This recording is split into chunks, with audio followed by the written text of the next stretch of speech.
வந்துச்சா போட்டச்சா?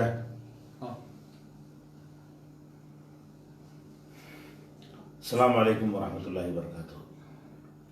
அல்ஹம்துலில்லாஹ் அல்ஹம்துலில்லாஹி நஹ்மதுஹு வ நஸ்தஈனுஹு வ நஸ்தக்ஃபிருஹு வ நஊது பில்லாஹி மின் ஷுரூரி அன்ஃபுஸினா வ மின் ஸய்யிஆத்தி அஅமாலினா.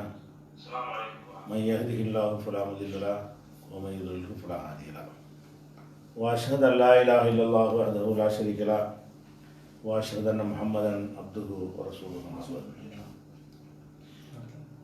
கண்ணியத்திற்குரிய எல்லாம் வல்ல அல்லாஹு ஜல்ல ஷானஹு தஆலாவின் நல்லடியார்களே, ஒவ்வொரு ஞாயிற்றுக்கிழமையும் வாட்ஸ்அப் மூலம் கேட்கப்பட்ட கேள்விகளுக்கு நேரலை மூலம் பதிலளித்து வருகிறோம்.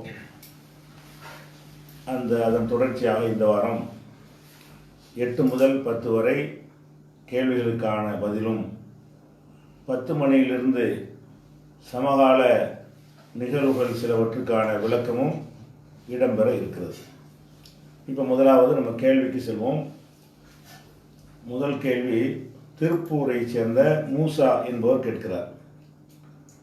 நம் இந்திய நாட்டில் வட்டி இல்லாமல் பணம் உதவி கொடுப்பதில்லை. இதனால் நான் சிறு தொழில் செய்யும் போது ரொம்ப சிரமமாக இருக்கிறது. ஒரு சகோதரன் சொன்னார், வங்கியில் 50,000 மற்றும் 1 லட்சம் எவ்வித செக்யூரிட்டி இல்லாமல் கடன் கொடுக்குறாங்க, நீ அதை வாங்கிக்கொள், பிறகு வங்கிக்கு செலுத்தாமல் இழுத்து அடித்தால் அவர்கள் கோர்ட்டு மூலம் ஒரு நோட்டீஸ் அனுப்புவார்கள். விசாரணைக்கு செல்லும் போது கோர்ட்டில் என்னால் இப்போது கட்ட முடியாது, ரொம்ப சிரமமாக இருக்கிறது சொல், நீதிமன்றமே அந்த வங்கிக்கு நீ வாங்கி அசல் தொகை மட்டும் செலுத்து அல்லது அதைவிட கம்மியாக செலுத்து என்று ஒரு தொகையை செலுத்த சொல்லி நிர்ணயம் செய்வார்கள். நீ அப்போது அந்த அசல் தொகையை மட்டும் கொடுத்துவிட்டு வட்டி கட்டாமல் தப்பித்துக்கொள். சொன்ன கேள்வியா? ரிப்பீட் ஆயிருக்கு.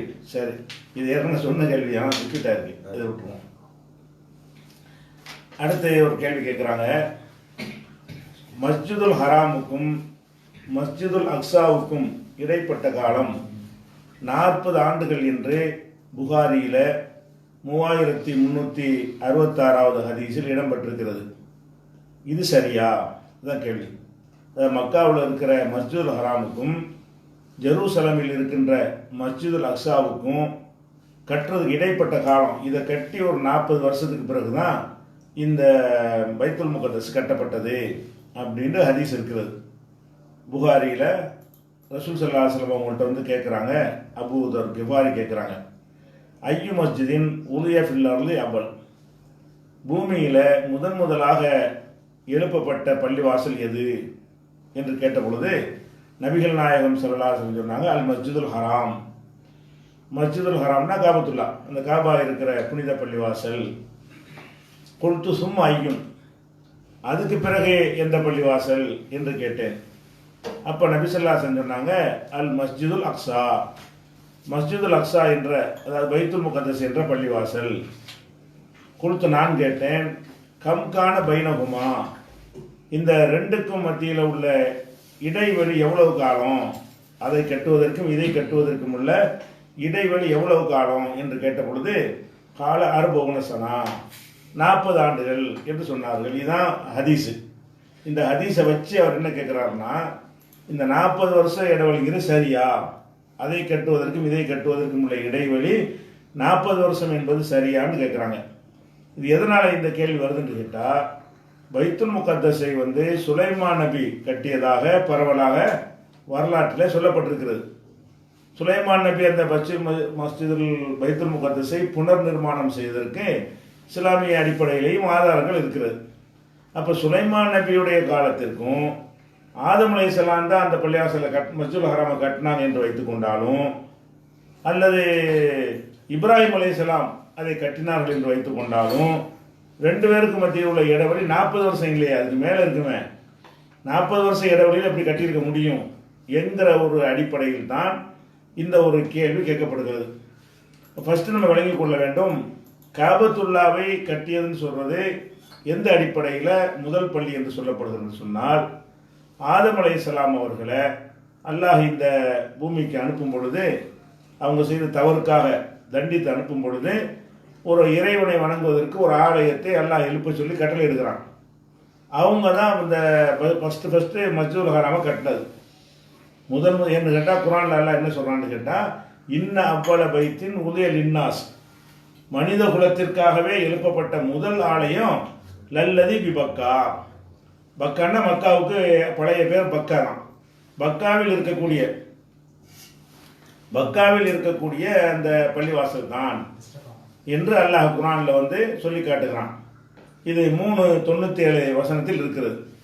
அப்போ பூமியில் கட்டப்பட்ட முதல் ஆலயமே ஆதம் அலைஹிஸ்ஸலாம் கட்டியது தான் இதில் விளங்குது. ஏன்னா முதல்ல அதுக்கு முன்னாடி பள்ளிவாசல் இருக்கலைன்னு சொன்னால், முதல்ல கட்டப்பட்டதுன்னு சொன்னால் முதல் மனிதர் தான் கட்டியிருக்கணும். இப்ராஹிம் அலைஹிஸ்ஸலாம் கட்டினாங்கன்னு சொன்னால் அதுலேருந்து இப்ராஹிம் நபி காலம் வரைக்கும் எந்த ஒரு பள்ளியுமே இல்லைன்னு வந்துடும், அல்லாஹ் வணங்கவே இல்லைன்னு வந்துடும். இப்ராஹிம் அலைஹிஸ்ஸலாம் கட்டினார்களா ஆதம் அலைஹிஸ்ஸலாம் கட்டினார்களா என்பதை பார்த்தால் முதல் பள்ளி என்று சொல்லும் போது இப்ராஹிம் நபி கட்டினாங்கன்னு சொல்ல முடியாது. அப்படி சொன்னால் இப்ராஹிம் நபிக்கு முன்னாடி உள்ள பல லட்சக்கணக்கான ஆண்டுகளோ ஆயிரக்கணக்கான ஆண்டுகளோ இருக்கிறது. அந்த காலகட்டங்களில் வாழ்ந்த நபிமார்கள் இறைவனை வணங்குவதற்கு கண்டிப்பாக பள்ளிவாசல் எழுப்பியிருப்பார்கள். அதை கவனத்தில் கொண்டு பார்த்தால் இது ஆதம் அலைஹிஸ்ஸலாம் கட்டினாங்க என்ற அர்த்தத்தை தான் தரும். அதாவது பூமியில் கட்டப்பட்ட முதல் ஆலயம் என்று சொல்லும் பொழுது அல்லாஹ் அனுப்பும்போது அல்லாஹ் வணங்குறதுக்கு தான் மனுஷனை படைச்சிருக்கிறான். தன்னை வணங்குவதற்கு படைத்திருக்கும் பொழுது அதற்குரிய ஆலயத்தை கட்டுமாறு நிச்சயமாக அவன் பணித்திருப்பான். அப்போ ஆதம் அலைஹிஸ்ஸலாம் அவர்கள் பள்ளிவாசலை கட்டினாங்க என்பதில் மாற்று கருத்து கிடையாது. அப்போ ஆதம் அலைஹிஸ்ஸலாம் அந்த காபத்துல்லாவை கட்டினார்கள் என்று சொன்னால் பைத்துல் முகத்தஸை அவர் தான் கட்டியிருக்கணும். ஏன்னா இடைவெளி ரொம்ப கம்மியாக இருக்கிறது, 40 வருஷம். இந்த ஹதீஸ் பிரகாரம் 40 வருஷத்தில் கட்டுறதா இருந்தால் ஒரு 4000 வருஷம் ஒரு 10,000 வருஷம் என்று இருந்தால் வேற யாரை கட்டியிருக்கலாம். அப்போ சுலைமான் நபி பைத்துல் முகத்தஸை கட்டினாங்க என்ற வரலாறை வைத்து பார்த்தால் ஆதம் அலைஹிஸ்ஸலாத்துக்கு சுலைமான் நபிக்கு உள்ள இடைவெளி 40 வந்துடும். முதல்ல ஆதம் அலைஹிஸ்ஸலாம் அவர்கள் காபா கட்டிடுறாங்க, பைத்துல் முகத்தஸை சுலைமான் நபி கட்டுறாங்க. சுலைமான் நபி ரொம்ப ரொம்ப பின்னாடி வரக்கூடிய ஒரு நபி. அந்த நபி இதை கட்டினார் என்று சொல்லும் பொழுது வரலாற்று முரண் வருது, இது பொருத்தமில்லை. 2 பேருக்கு மத்தியில் உள்ள காலம் 40 வருஷம் இல்லைன்னு ஆகுது. அப்போ நம்ம இதில் என்ன வழங்கும், ரசூல் ஸல்லல்லாஹு அலைஹி வஸல்லம் இந்த ஹதீஸிலிருந்து முடிவெடுப்பதாக இருந்தால் ஆதம் அலைஹிஸ்ஸலாம் கட்டிவிட்டு 40 ஆண்டுகளில் அதையும் கட்டியிருக்கிறாங்க, அதான் அதுலேருந்து விளங்க முடியும். அவங்களே அதை கட்டி இருந்தால்தான், அல்லது அவங்களுடைய பிள்ளைங்க ஆதம் அலைஹிஸ்ஸலாம் கட்டியிருக்காங்க, அல்லது பிள்ளைகளை போய் ஒரு பக்கத்தில் குடியமர்த்தியிருப்பாங்க, அவங்க போய் என்ன செஞ்சிருக்கலாம், கட்டியிருக்கலாம். அந்த தலைமுறையில் இது முடிஞ்சிருக்கணும். அப்போ பைத்துல் முகத்தஸை கட்டியதும் ஆதம் அலைஹிஸ்ஸலாமாக இருக்கணும், அல்லது ஆதம் அலைஹிஸ்ஸலாமுடைய பிள்ளைகளாக இருக்கணும். அப்படி வைத்தால் மட்டும்தான் 2க்கு மத்தியில் உள்ள இடைவெளி 40 வரும். அது போக இன்னும் நம்ம பார்க்கணும், உலகத்தில் எவ்வளவோ வழிபாட்டு தலங்கள் இருக்கிறது. அல்லாஹ் தன்னை வணங்குவதற்கு தேர்ந்தெடுக்கிறது முதல் பள்ளிவாசல்ங்கிற ஒரு அடிப்படையில் தான் காபா வைத்திருக்கிறான். அதுக்கு முன்னாடி ரசூல் ஸல்லல்லாஹு அலைஹி வஸல்லம் பைத்துல் முகத்தஸ் தான் முன்னோக்குனாங்க. எவ்வளோ பள்ளிவாசல் இருக்கிறது. அப்போ அதுவும் ஒரு முதன்மையானதுங்கிற ஒரு இருந்தால் தான் என்ன செஞ்சிருப்பாங்க, பைத்துல் முகத்தஸ் நோக்கி முன்னோக்குனார். யூதர்களுக்கு அதான் கிப்லாவாக இருந்தது. அப்போ முதல் ஆலயம் என்கிற வகையில் 2மே அடுத்தடுத்து வந்ததாகத்தான் இருக்க முடியும் என்பதை வழங்கிக் கொள்ளணும். அது போக இன்னொன்று நம்ம கவனிக்கணும், ஆதம் அலைஹிஸ்ஸலாம் அவங்க அவங்கள எல்லாம் படைக்கும் பொழுது அவங்களுடைய உயரம் 60 முழம் என்று வருகிறது. ஆதம் அலைஹிஸ்ஸலாமுடைய ஹைட் உயரம் 60 முழம். உயரம் 60 முழம்னா அதுக்கு ஏற்றவாறு தான் மற்ற பாடி அகலமெல்லாம் இருக்கும். முடிவு குச்சி மாதிரி இருக்க முடியாது, அது இயங்க முடியாது, நல்லாவும் இருக்காது. அழகான வடிவத்தில் நல்லா படைச்சேங்கிறான். அழகான வடிவத்தில் படைச்சிருக்கும் பொழுது 60 முழம் உள்ளவராக அவர் இருந்தாரையானால், அப்போ நம்ம ஒரு 5 அடி இருந்தோம்னா 60 முழத்துக்கு அதுக்கு தகுந்த மாதிரி ஒரு விஸ்தீர்ணமான அமைப்புல கால்கள்லாம் நம்ம 2 எட்டு வச்சாருன்னு சொன்னால் ஒரு ஊருக்கு போயிடுவார். ஆள் பெருசு 60 முழமாக இருந்தாரையானால் இந்த பைத்துல் முகத்தஸ் வரைக்கும் போயிட்டு வர்றது பெரிய மேட்டரே கிடையாது. சின்ன ஆள் உயரம் கம்மியான ஆளுக்கு போகிறதுக்கு தான் லேட் ஆகும். இவங்க 60 முழம் இருந்தார்களே ஆனால் ஒரு கால் எடுத்து வச்சாங்கன்னா 30 அடி 40 அடிக்கு போகும் ஒரு எட்டு. அப்படி இருக்குமே ஆனால் நடந்தே கூட அங்கே போய் இணைஞ்சிருக்கலாம். அது பக்கத்து குடும்பமாக இருக்காது. அந்த மாதிரி உயரமுள்ள மனிதர்கள் வாழ்ந்திருந்தார்களே ஆனால் அது மாதிரி அவருடைய பிள்ளைகளும் அதே மாதிரி தான் இருந்திருப்பாங்க. கொஞ்சம் கொஞ்சமாக குறைஞ்சி இது மாதிரி விட்டது. அப்போ ஆதம் அலைஹிஸ்ஸலாம் அவர்கள் அவங்க பிள்ளைகளும் ரொம்ப உயரம் 60 முழம்ங்கிற உயரத்தில் அவங்க இருந்தார்கள் என்று சொன்னால், அப்போ அவங்களுக்கு அந்த பைத்துல் முகத்தஸில் போய் கட்டுறது என்பதோ குடியேறுது என்பதோ ஒரு கஷ்டமானது கிடையாது. இன்னும் சொல்ல போனால் அப்போ பூமி படைக்கப்பட்ட அந்த துவக்க காலத்தில் எல்லாம் நிலப்பரப்பு தனியாகவும் நீர் தனியாகவும் தான் இருந்தது. நிலப்பரப்பு தனி, நீர் தனி, கடல் தனியாக இருந்தது. பல சந்தர்ப்பங்களில் வெள்ளப்பெருளம் ஏற்பட்டு இடையில போய் தண்ணி புகுந்ததுனால தான் தீவுகள் இந்த மாதிரிலாம் ஏற்பட்டது. இல்லாட்டி பூமி பூரா ஒரு பக்கம் தான் இருந்தது. அப்படியான காலத்தில் தண்ணி கிண்ணி இல்லாமல் நடந்தே போயிடலாம். நிலப்பரப்புகள்லாம் பிற்காலத்தில் பல பூகம்பங்கள் இதெல்லாம் ஏற்படுத்தா கண்டங்களாக என்ன செய்கிறது, பிரிகிறது என்று ஆய்வாளர்கள் சொல்கிறாங்க. அந்த வகையில் பார்க்கும்போது நிலப்பரப்பில் போய் அப்படியே என்ன செய்யலாம், கலந்து போயிருக்கலாம். இப்போ நம்ம உதாரணத்துக்கு இலங்கையை கூட எடுத்துக்கிட்டிங்கன்னு சொன்னால், இலங்கையை வந்து இங்கே கேரளாவை எடுத்தால் ஒரே மாதிரியே இருப்பாங்க.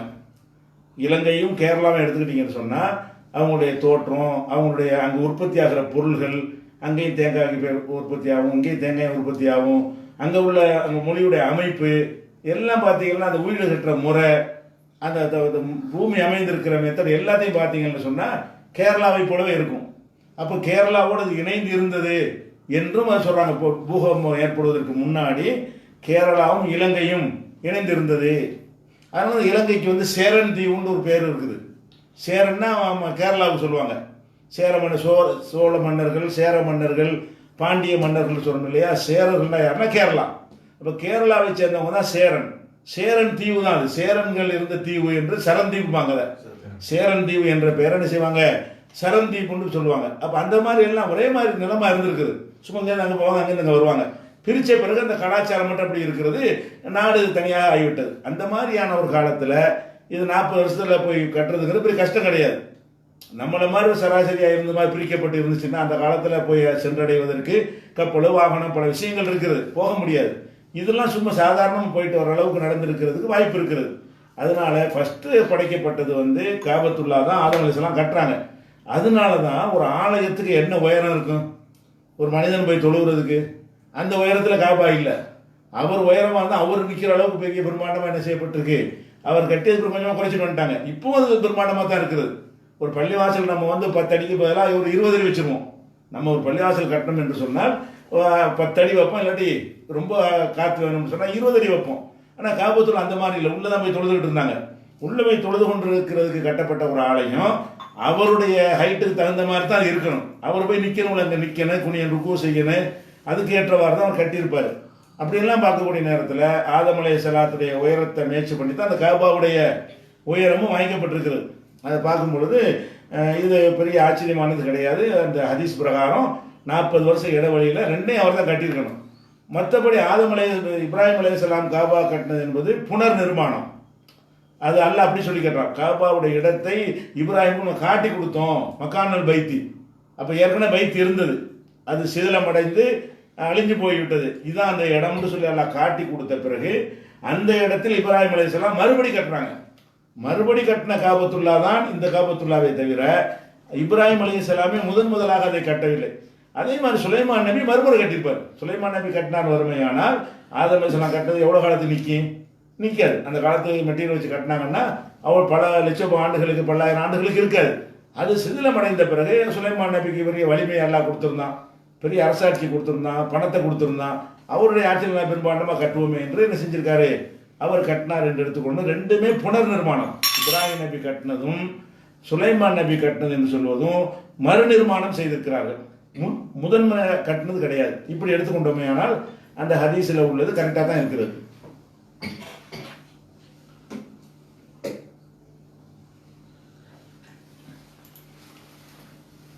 அடுத்து ஒரு கேள்வி கேட்குறாங்க. சேலத்திலிருந்து எண்ணிய ரஷீதுங்கிறவர் கேட்குறாரு, நபி ஸல்லல்லாஹு அலைஹி வஸல்லம் அவர்கள் வானத்தில் ஒரு மனைவியை நிக்காஹ் செய்தார்களாமே, உண்மையா, எப்படி? மேலும் இன்னொரு மனைவி யூத பெண்மணியாமே அப்படின்னு கேட்குறாங்க. நபிகள் நாயகம் ஸல்லல்லாஹு அலைஹி வஸல்லம் அவங்க வானத்தில் வச்சு ஒரு பெண்ணை திருமணம் செய்தார்கள் அப்படின்னு சொல்கிறாங்களே, அது உண்மையா என்ற கேள்வியும், அவங்களுடைய மனைவியில் ஒரு ஆள் யூத பெண்மணியாமேன்னு கேட்குறாங்க. இதில் இந்த விஷயத்தை கொஞ்சம் தப்பாக புரிஞ்சுக்கிட்டு என்ன செய்கிறாங்க, வானத்தில் வச்சு கல்யாணம் பண்ணதாக சொல்கிறாங்க. அதனுடைய உண்மையான விஷயம் என்னன்னு கேட்டால், ரசூல் ஸல்லல்லாஹு அலைஹி வஸல்லம் அவங்களுக்கு வந்து ஜெயிதுன்ற ஒரு ஆள் எடுத்து வளர்த்தாங்க. அப்போ ஆரம்ப காலத்தில் வளர்ப்பு மகன் என்பதற்கு அனுமதி இருந்தது. பிறகு அதுக்கு தடை வந்த பிறகு அவரை வந்து வளர்ப்பு மகன் என்று சொல்லாமல் அவர் ரசூல் ஸல்லல்லாஹு அலைஹி வஸல்லம் பிரிய வைத்திருந்தார்கள். வளர்ப்பு மகன் என்று சொல்வதில்லை. அந்த ஜெயிது என்பவர் அவருடைய மனைவி ஜெய்னபை விவாகரத்து பண்ணுறாரு. விவாகரத்து பண்ணும்போது என்ன வருதுன்னு கேட்டால் அவங்களுக்குள்ள பிடிக்காமல் போயிடுது. அதுக்கு முன்னாடி ஜெயினப் அவங்க வந்து ரசூலுல்லாவுக்கு மாமி மகள். ரசூலுல்லா தான் நின்று அந்த கல்யாணத்தை பண்ணி கொடுத்துருக்கணும். அவங்க தான் பொறுப்பாளராக இருக்கிறாங்க. அப்போ அவங்களுக்குள்ள ஒரு பிரச்சனை வந்த உடனே என்ன செய்கிறான்னு கேட்டால் அவர் விவாகரத்து பண்ணிடுறாரு. விவாகரத்து பண்ணோன்னு நல்லா என்ன செய்கிறான்னு கேட்டால் ஒரு சட்டம் சொல்கிறான். அதாவது வளர்ப்பு மகன் என்பது மகனாக முடியாது. இது இந்த பேசிக்கு சொல்லி ஆகணும். இந்த மகன் மகள் இந்த மாதிரியானது தீர்மானிக்கிறது வந்து அல்லாஹ்வுடைய ரைட். யாருக்கு அல்லாஹ் யாரை மகனாக கொடுத்தாலும் அவன் தான் மகன், யாரை தகப்பன் ஆக்கணும்னு அவன் தான் தகப்பன். நானாக ஒரு ஆள் இவர் நான் தகப்பனாக்கிட்டேன் என்பது, நான் இவரை மகனாக்கிட்டேன்னு சொல்வது வந்து அல்லாஹ் கடும் கோபத்தை ஏற்படுத்தக்கூடிய ஒரு விஷயம். இப்போ உன் மகன்கிட்ட நான் தானே அது தரேன்னு, உனக்கு மகள்கிட்ட நான் தான் உன் மூலமாக அதை பெற வச்சிருப்பேன். அப்படி இல்லாமல் இருக்கும் யாரோ ஒரு பிள்ளை எடுத்துக்கொண்டு ஓ மகன்கிற, அவனுக்கு நீ தகப்பனுங்கிற, இது வந்து சரியே இல்லைன்னு சொல்லி அல்லாஹ்வுக்கு அதை கண்டிக்கிறான். கண்டித்தாலும் ரசூல் ஸல்லல்லாஹு அலைஹி வஸல்லம் அவங்க அந்த அவர் விவாகரத்து பண்ணவுடனே அந்த அவங்க மனைவியை திருமணம் செய்தார்களேயானால் அவங்களுக்கு ஒரு தயக்கம், நம்ம எப்படி திருமணம் செய்கிறது, வளர்ப்பு மகனில் வளர்ப்பு மகனுடைய மனைவியை கல்யாணம் பண்ணிட்டாரே என்று ஒரு தயக்கம் ஏற்படும். ஊர் உலகத்துக்கு அஞ்ச வேண்டிய நிலை ஏற்படும்.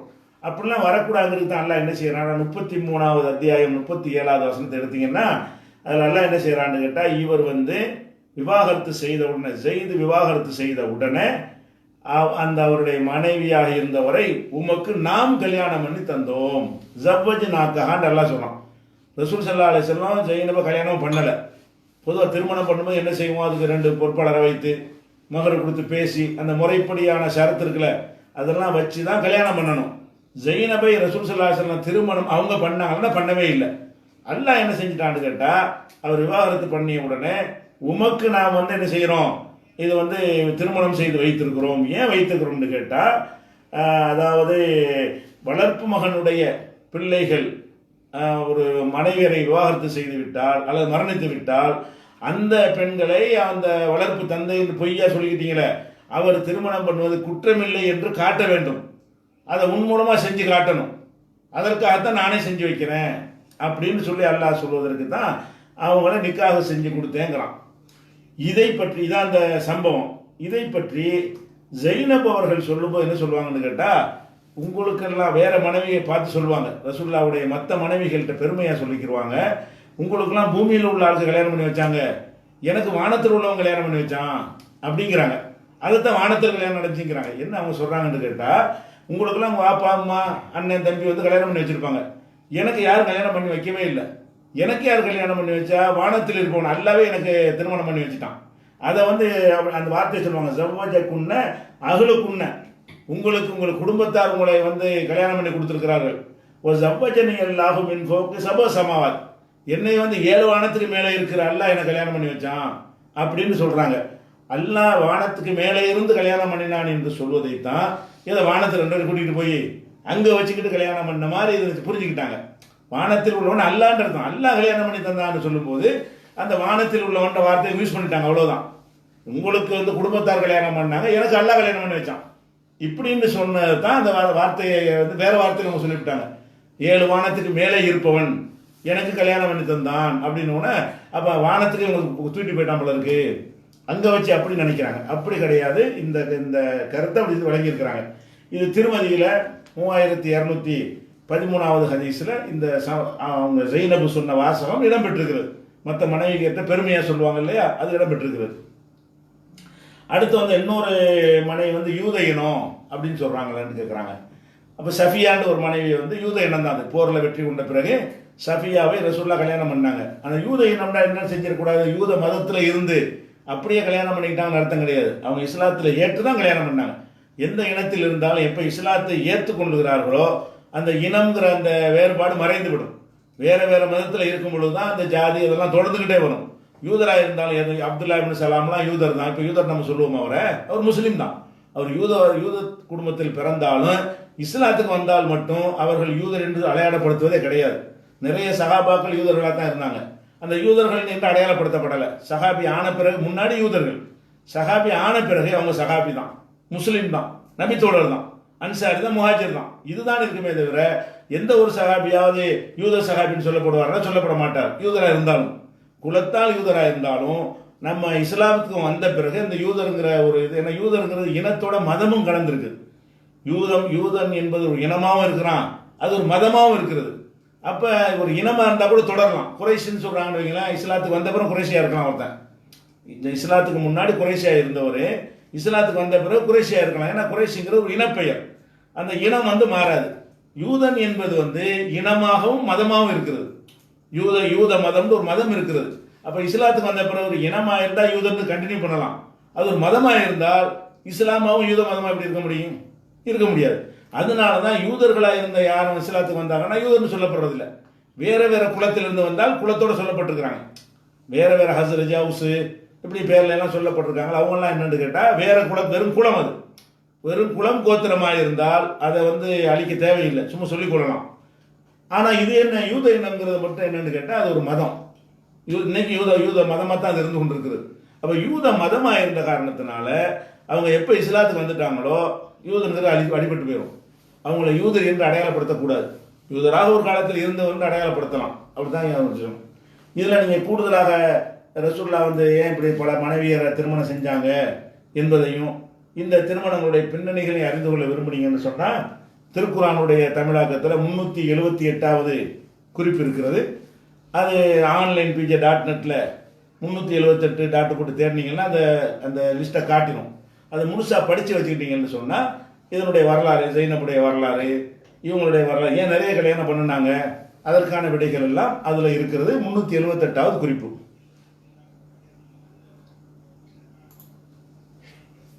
அடுத்து ஒருத்தர் கேட்குறாரு, ஆஷிக் முகமது, நரிப்பையூர், ராமநாதபுரம் மாவட்டம் நரிப்பையூர்லேருந்து கேட்குறாரு. கடந்த வார ஜும்மாவில் கடந்த வாரம்னா இது பல வாரத்துக்கு முந்தி வந்த கேள்வி. அவர் எழுதுன அப்படி படிக்கிறேன். இது அவர் போன வாரம் எழுதுன இப்போ வாசிக்கல. இது ஒரு 5-6 வாரத்துக்கு முந்தி வந்த கேள்வி தான். அவர் எழுதுன கடந்த வாரம் எழுதியிருக்காரு. கடந்த வார ஜும்மாவில் தாயி ஒருவர் அதிகமாக உண்பது ஹராம் எனவும் அதிகமாக உண்பவர்கள் மூமின்கள் இல்லை எனவும் கூறினார். இது சரியா? இது உண்மை என்றால் உண்பதற்கு ஏதேனும் அளவுகள் உள்ளதா? இதற்கு அவர் கீழ்கண்ட ஹதீஸை ஆதாரமாக குறிப்பிட்டார். அந்த ஹதீஸ் இதுதான். இஸ்லாத்தை ஏற்றுக்கொண்ட ஒருவர் நபி ஸல்லல்லாஹு அலைஹி வஸல்லம் அவர்கள் இருந்த பள்ளிக்கு தங்கி இருக்கும் பொழுது 7 டம்ளர் பால் வாங்கி அருந்தினார். மறுநாள் காலை அவர் இஸ்லாத்தை ஏற்றுக்கொண்ட பிறகு 1 டம்ளர் பால் மட்டுமே அருந்தினார்.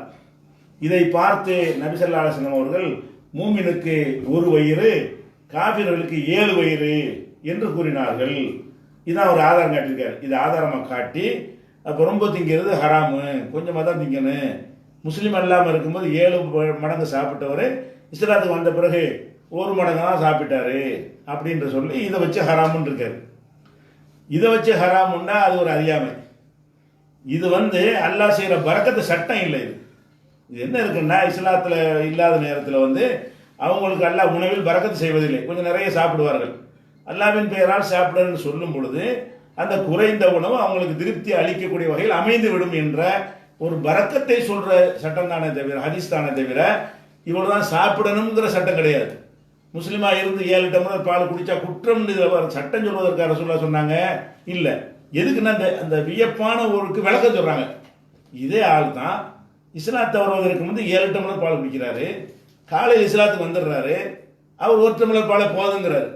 அப்போ பாருங்க இஸ்லாம் உங்களுக்கு எவ்வளவு பரக்கத்து தந்திருக்குது அப்படிங்கிறத விளக்குவதற்கு தான். நேற்று 7 டம்ளர் அருந்தியவர் இன்னைக்கு 1 டம்ளர் அருந்துகிறாருன்னு இது பரக்கத்து தானே, இப்படின்னு பரக்கத்தை விளக்குவதற்கு சொன்ன ஹதீஸ் தானே தவிர இதிலிருந்து அதிகமாக சாப்பிட்றதுங்கிற ஒரு சட்டம் எடுக்க இயலாது. சட்டப்படி இவ்வளவுதான் சாப்பிடணும் என்பதற்கு இதை ஆதாரமாக குறிப்பிட்டால் அது ஒரு அறியாமை. ஆனால் பரக்கத்திற்கு நம்மளே பார்க்குறோம். முஸ்லீம் சமுதாயத்துக்கு அல்லாஹ் உணவில் பரக்கத்து செய்கிறான். இஸ்லாத்தை முழுமையாக கடைப்பிடிக்காமல் இருந்தும் கூட நமக்கு தான் அல்லாஹ் நிறைய உணவில் பரக்கத்து செய்கிறான். எப்படிலாம் பரக்கத்து செய்கிறான்? இஸ்லாம் கூறும் பொருளியல் பொருளாதாரம்ங்கிற அந்த நூலில் அந்த விஷயத்தெல்லாம் விளக்கிருக்கோம். எப்படியெல்லாம் அல்லாஹ் நமக்கு பரக்கத்து செய்கிறான் என்பதை ஆதாரத்தோடு விளக்கியிருக்கிறோம். சுருக்கமாக சொல்கிறதா இருந்தால், நம்ம முஸ்லீம்களை எடுத்துக்கிட்டிங்கன்னா ஒரு 10,000 20,000த்துக்கு சம்பளம் வாங்குற ஒருத்தர் இருப்பான். அவனுடைய சம்பாத்தியத்தில் தாய்க்கு சோறு போடுவான், தகப்பனுக்கு சோறு போடுவான், வேலைக்கு அனுப்ப மாட்டான், அக்கா தங்கச்சி இருந்தால் அவங்களுக்கும் சோறு போடுவான், மனைவியும் கவனிச்சுக்கிடுவான். அதெல்லாம் போக எல்லா செலவும் போக நகையாக வாங்கி மனைவிக்கு அடுக்குவான், வீடு கட்டுவான். இப்படியெல்லாம் கொஞ்சம் சம்பளம் வாங்கக்கூடிய, குறைந்த சம்பளம் வாங்கக்கூடியவர்களுக்கு அல்லாஹ் அதில் தேவைகள் நிறைவேற்றி நிறைய பரக்கத்து செய்கிற காட்சியை நம்ம என்ன செய்கிறோம், அனுபவத்திலே பார்க்குறோம். அவன் அதே நேரத்தில் வந்து வேறு சமுதாயத்தில் என்ன செய்வாங்கன்னா, அந்த அந்த ஆம்பளையும் வேலைக்கு போவான், மனைவியும் வேலைக்கு கூட்டிகிட்டு போயிடுவான், அக்கா தங்கச்சி இருந்து அவங்களும் போய் வேலை பார்ப்பாங்க. ஒரு குடும்பத்தில் 10 பேர் இருந்தாங்கன்னா 10 பேரும் ஆளுக்கு 1000 ரூபா சம்பாதிப்பாங்க. ஒரு நாளைக்கு 10,000 ரூபா வரும். குடிசையில் தான் இருப்பாங்க. ஒரு நாளைக்கு 10,000 ரூபா சம்பாதிப்பாங்க. ஆனால் என்ன செய்வாங்க, குடிசையில் தான் இருப்பாங்க. இவன் ஒருத்தன் தான் 10,000 ரூபா சம்பாதிப்பான். 10 பேர் குடும்பத்தில் இருப்பாங்க. அவங்க சாப்பிட்டு படிக்க வச்சு தேவையை நிறைவேற்றி நகை நட்டுலாம் வாங்கி வீடு வாசல்லாம் கட்டுறான். பார்த்தா அடுத்தவங்க என்ன செய்கிறாங்க, பொறாமப்படுறாங்க, இப்படி இவங்களுக்கு வருதுண்டு. நம்ம யாரும் கடன் நோட்டு அடிக்கிறது கிடையாது, பரக்கத்து தான். அல்லாஹ் வந்து பரக்கத்து செய்கிறான். அந்த மாதிரி ஒரு விஷயத்த மூமினுக்கு வந்து 1 வயிறு, காஃபிருக்கு 7 வயிறு. இஸ்லாத்தை ஏற்றுக்கிறாங்கன்னா அவனுக்கு வந்து 7 வயிறு அளவுக்கு 7 மடங்கு சாப்பிடுவாங்கிறத ஒரு விளக்கமாக சொன்னாங்களே தவிர அதிகமாக சாப்பிடக்கூடாதுங்கிறதுக்கு இது பொருந்தாது. அதே நேரத்தில் சில ஹதீஸ் இருக்கிறது. என்ன ஹதீஸ்ன்னு கேட்டால், ஒரு மூமினான மனிதன் வந்து வயிறு இருக்குல்ல, வயிறை விட ஒரு மோசமான பையை மனிதன் நிரப்புவது கிடையாது. நம்ம எத்தனை பைகளில் சாமான் போட்டு நிரப்புறோம், இந்த வயிற்றில் போட்டு நினைக்கிறோமே, அந்த மாதிரி ஒரு மோசமான பை எதுவுமே கிடையாது. ரசூலுல்லாஹ் சொல்கிறாங்க, ஒரு மனிதன் ஆதமுடைய மகனுக்கு அவனுடைய முதுகுத்தண்டை நிமிரச் செய்கிற அளவுக்கு சில கவலங்கள் போதும். இதுக்கு அள்ளி சட்டி சட்டியாக சாப்பிட்ற, சகன் சாப்பிட்றதுக்கு சாப்பிட்ற சிறு கவலங்கள், ஒரு 5-6 கவலம் சாப்பிட்டீங்கன்னா போதும். அதாவது உயிரை காப்பாற்றிக் கொள்வதற்கு, நிமிர்ந்து நிற்கிறதுக்கு அவ்வளோ போதுமானதாக இருக்கிறது. ரொம்ப அதை விட ஜாஸ்தியாக சில கவலங்கள் போதுங்கிறாங்க. சில கவலங்கள் போதுன்னு சொல்லிட்டு என்ன செய்கிறாங்கன்னா, சரி அதுக்கு மேலே நீ சாப்பிடணும்னு நினைத்தாயானால் 3 1 பங்கு சாப்பிடும். அதாவது வயிற்றில் எவ்வளோ இடம் இருக்கோ அதில் 3 1 பங்கு சாப்பாடு சாப்பிட்டுக்க, 1 பங்கை வந்து தண்ணி குடிச்சிக்க, 1 பங்கை இடைவெளி காற்றுக்காக இடைவெளி விட்டுரு அப்படிங்கிறாங்க. நம்ம வந்து ஒரு 1 கிலோ அளவுக்கு சாப்பிட்றோம்னு சொன்னால் 300 கிராம சாப்பிட்டுக்கிற வேண்டியது, ஒரு 300 கிராம தண்ணிக்கு வச்சுக்கிற வேண்டியது, இன்னொரு 300 கிராம காலியாக விட்டுறணும். இதுதான் அதிகமாக. இதை விட எவ்வளோ தான் சாப்பிடணும் இந்த ஹதீஸ் பிரகாரம்? சில கவலங்கள் 2 கவலம் எடுத்து போட்டு போயிட வேண்டியதான். சில கவலம்டா என்ன, ஒரு கவலம்டா எவ்வளோ இருக்கு, ஒரு கையில் எடுக்கிறது ஒரு கவலம், 2 கையில் 3 கையில் எடுத்து சாப்பிட்டுட்டு போயிட்டு இருக்கணும், அது போதுங்கிறாங்க. இது இந்த ஹதீஸ். இதுலேருந்து சட்டம் சொன்னாலாச்சு அர்த்தம் இருக்குது.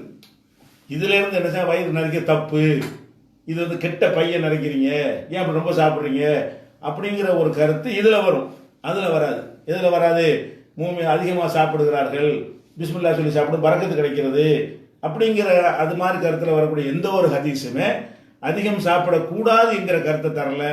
முஸ்லீமுக்கு எவ்வளோ நம்பிக்கை அவனுக்கு இருக்கிறது தகுந்தவாறு அல்லாஹ் குறைந்த உணவில் பரக்கத் செஞ்சிடறான் அப்படிங்கிறது தான் அதனுடைய ஒரு மீனிங். இந்த ஹதீஸில் என்ன வழங்கலான்னு கேட்டால், இது சரியான ஹதீஸ் தான் அறிவிப்பாளரை பொறுத்த வரைக்கும். அப்போ இந்த ஹதீஸில் என்ன வழங்கலான்னு கேட்டால், 2-3 கவலை சாப்பிட்டுக்கிறங்க. ரொம்ப சாப்பிட நினைச்சா 1/3 சாப்பிடுங்க, வயிறு நினைச்சிடக்கூடாது, இங்கே வரைக்கும் வந்துடக்கூடாது அப்படின்னு வருதுல. இதில் இருந்து இவ்வளவு தான் சாப்பிடலான்னு அவங்க சொல்கிறாங்க, அந்த ஹதீஸில் வருது. ஆனால் இந்த இந்த கருத்து வந்து ஏராளமான இதை விட வலுவான ஹதீஸுகளுக்கு மாற்றமாக இருக்கிறது. இந்த ஹதீஸ் பிரகாரம் என்ன சாப்பிடலாம்னு கேட்டிங்கன்னா, ஒரு 3 கவலை 3 வாய் அடித்து போட்டு போயிட்டு இருக்க வேண்டியதான்.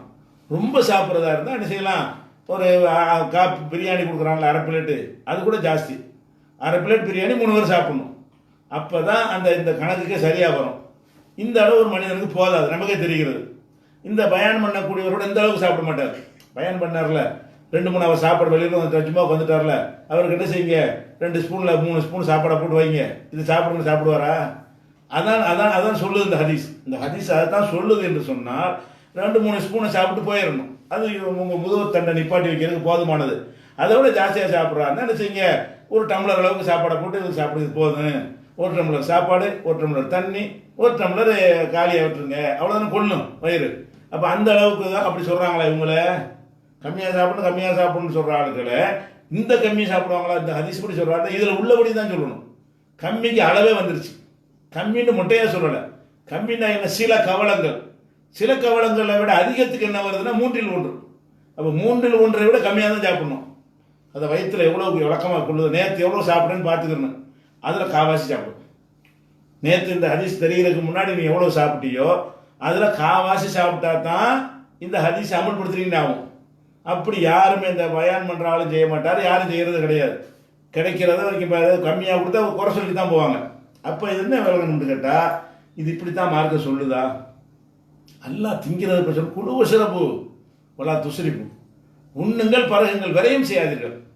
எல்லாம் நமக்காக படைச்சிருக்கலாம். வளர்ந்தா நாக்கு கேட்குது, வயிற்றுக்கு தேவை இருக்குது, ஆசை அந்த ருசியெல்லாம் எதுக்கு வைக்கிறான்? அந்த முதுகுத்தண்டை நிப்பாட்டுவதற்கு தான் அந்த சாப்பாடு என்று சொன்னால் ருசி வச்சிருக்க தேவையில்லை. ஏன்னா அந்த ருசினால இழுக்குது. அது ருசி இல்லாமல் ஒரு சக்கை மாதிரி போட்டீங்கன்னா எவ்வளோ இருக்கு உங்களுக்கு? அந்த நாக்கு நரம்பு டேஸ்ட்டை காட்டும் பொழுது தான் என்ன செய்கிறது, ஒரு சாப்பாடு அதிகமாக சாப்பிட்றோம், ஒரு சாப்பாடு கம்மியாக சாப்பிட்றோம். அப்போ அந்த ருசியெல்லாம் எல்லாம் ஏற்படுத்த எதுக்குன்னு கேட்டால், அளவு போதும்னாலும் அதுக்கு மேலே தின்னு, அதுக்கு மேலே ஆசைப்படு, அதுக்கு மேலே நீ ஆசைப்படுவே, அப்படி தான் நல்லா நெஞ்சலாம் படைச்சிருக்கிறான். அதனால அதை வச்சு சொர்க்கத்தோட ஆசை காட்டுறான். வா வகை வகையாக தர்றேன், நல்லா அதை திம்ப இதை திம்பன்னு சொல்கிறான். என்னதுக்கு? நம்ம அப்படி தான் படைக்கப்பட்டு இருக்கிறோம். அந்த மாதிரி படைக்கப்பட்டு இருக்கும் பொழுது சில கவலம் போதும் ரசூலுல்லாஹ் சொன்னாங்கன்னு வருதுல, இது சரியான கான்செப்டான்னு கேட்டால் இதை விட வலுவான ஆதாரங்களுக்கு முரணாக இருக்கிறதுனால இந்த கருத்தை நம்ம என்ன செய்ய முடியாது, ஏற்றுக்கிற முடியாது. எப்படி வலுவானதுன்னு கேட்டால், ரசூல் ஸல்லல்லாஹு அலைஹி வஸல்லம் வந்து ஒரு அவங்களுக்கு ஒரு ஆடு சமைக்கப்படுது. ரசூல் ஸல்லல்லாஹு அலைஹி வஸல்லம் செய்து ஒரு ஆடை அறுத்து ஏதோ பொரிச்சோ வைக்கிறாங்க. வச்சோன்னு செய்கிறாங்கன்னா ரசூல் ஸல்லல்லாஹு அலைஹி வஸல்லம் வந்து எனக்கு அந்த தொடை இருக்குல்ல, ஆட்டு தொடை, ஒரு தொடைக்கறி தூக்கிட்டு வாங்குறாங்க. தொடைக்கறியில் எவ்வளோ இருக்கும்? ஒரு தொடை, ஒரு ஆட்டுக்கறியுடைய தொடை எவ்வளோ இருக்கும் பாருங்கள். நமக்கெல்லாம் ஒரு 50 கிராம் 100 கிராம் தான் இறைச்சி கொடுப்போம். நம்ம நாட்டில் உள்ள சாப்பாட்டுக்கெல்லாம் அவ்வளோதான் நம்ம கொடுப்போம். சாப்பாட்டோடு சேர்த்து ஒரு 50 கிராம் 100 கிராம் கல்யாணத்தில் அவ்வளோதான் கணக்கு பண்ணி போடுவாங்க. இங்கே என்னன்னா ஒரு தொடையே கொண்டாந்து கொடுக்குற, தொடையை மொத்தமாக கொண்டு வந்து அவ்வளோ அதை சாப்பிட்றாங்க ரசூல் ஸல்லல்லாஹு அலைஹி வஸல்லம். இது அதை விட ஜாஸ்தி. அந்த ஹதீஸில் சொன்னதை விட அதிகம். ஒரு தொடைங்கிற ஒரு மனுஷன் சாப்பிட இல்லாது, அவ்வளோ ஜாஸ்தி தான். சாப்பிட்டுவிட்டு இன்னொன்னையும் கொண்டு வாங்குறாங்க.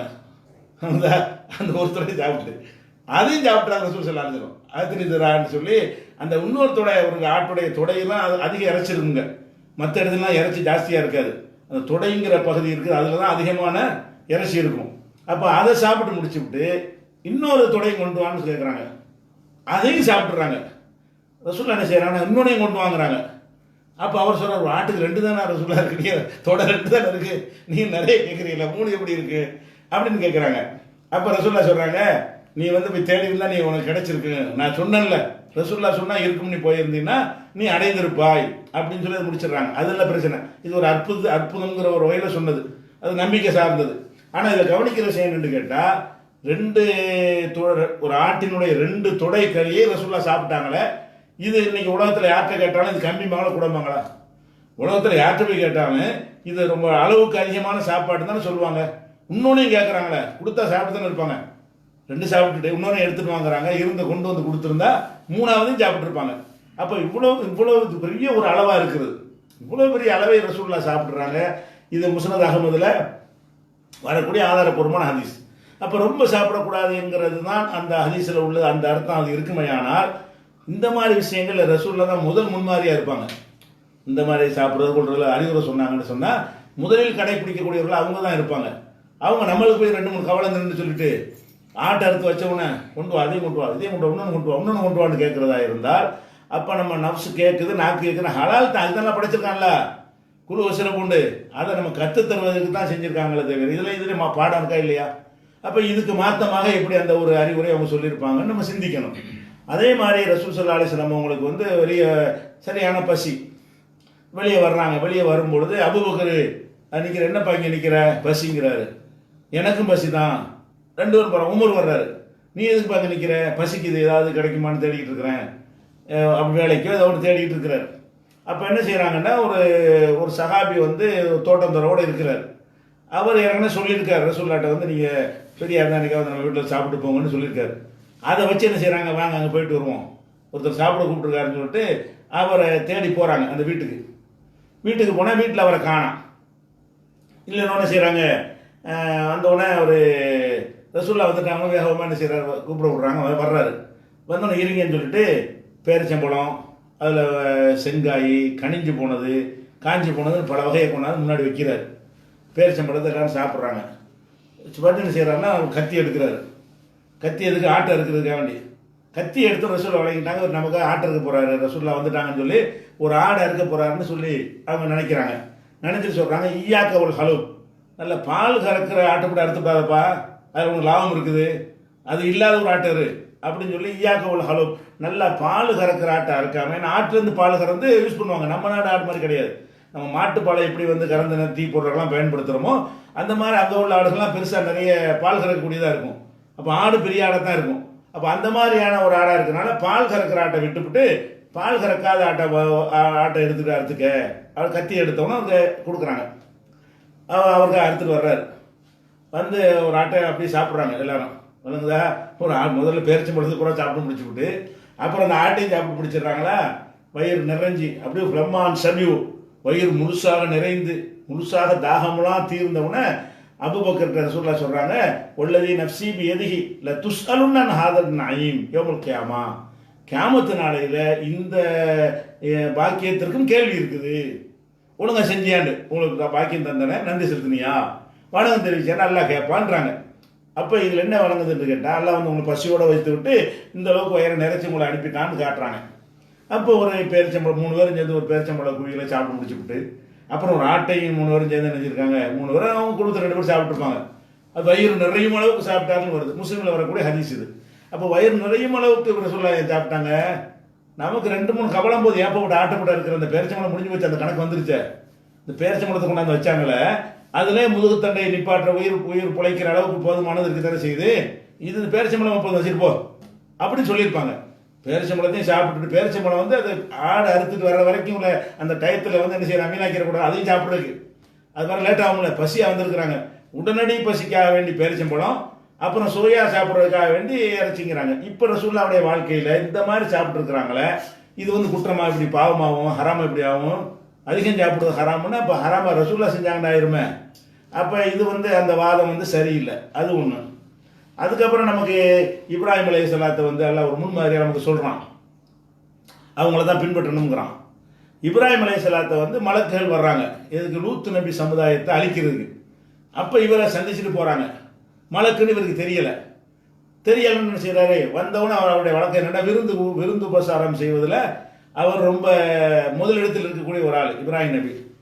வந்தோடனே சில ஒரு காலக்கட்டை பிடிச்சி அடுத்து சமைக்கிறார். மலக்குகள் வர்றாங்க மனிதர்கள் நினச்சிக்கிட்டு அவர் என்ன செய்றாரு சலாம் சொன்ன உடனே பொம்மா லபிச அஞ்சா விஜிலின் ஹனீர் கொஞ்ச நேரம் கூட ஆகவில்லை இவர் காளமாட்டை பொறித்து கொண்டாந்து வைக்கிறாரு.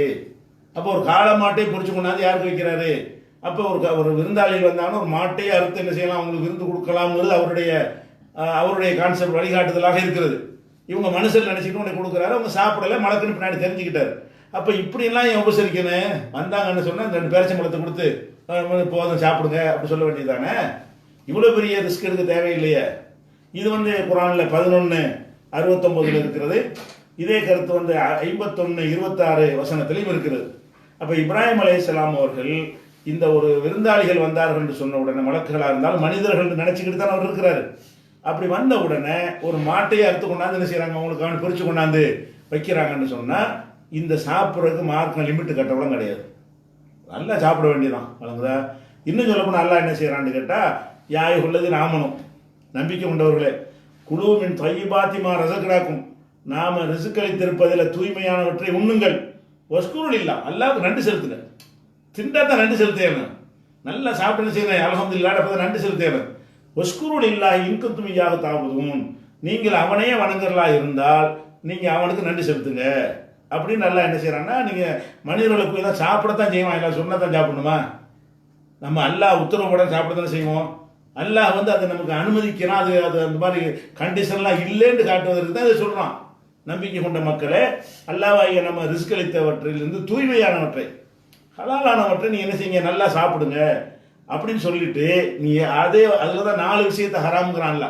உங்களுக்கு நான் எதை ஹராமாக்கியிருக்கேன்டா மைத்தத்தை ஹராமாக்கியிருக்கிறேன் செத்து போனதை, ரத்தத்தை ஹராமாக்கியிருக்கிறேன், பன்றி இறைச்சியை ஹராமாக்கியிருக்கிறேன், என் பேர் இல்லாமல் வேறு பேரில் படையல் செய்யப்பட்டதை ஹராமாக்கியிருக்கிறேன். இதை தவிர மற்றனை விட்டு சாப்பிடு நல்லா தடுத்ததை மட்டும் விட்டுரு எவ்வளோ வேணாலும் சாப்பிட்டுக்க அப்படிங்கிறத வந்து 2:172 273 வசனங்கள் எல்லாம் சொல்லி காட்டுகிறான்.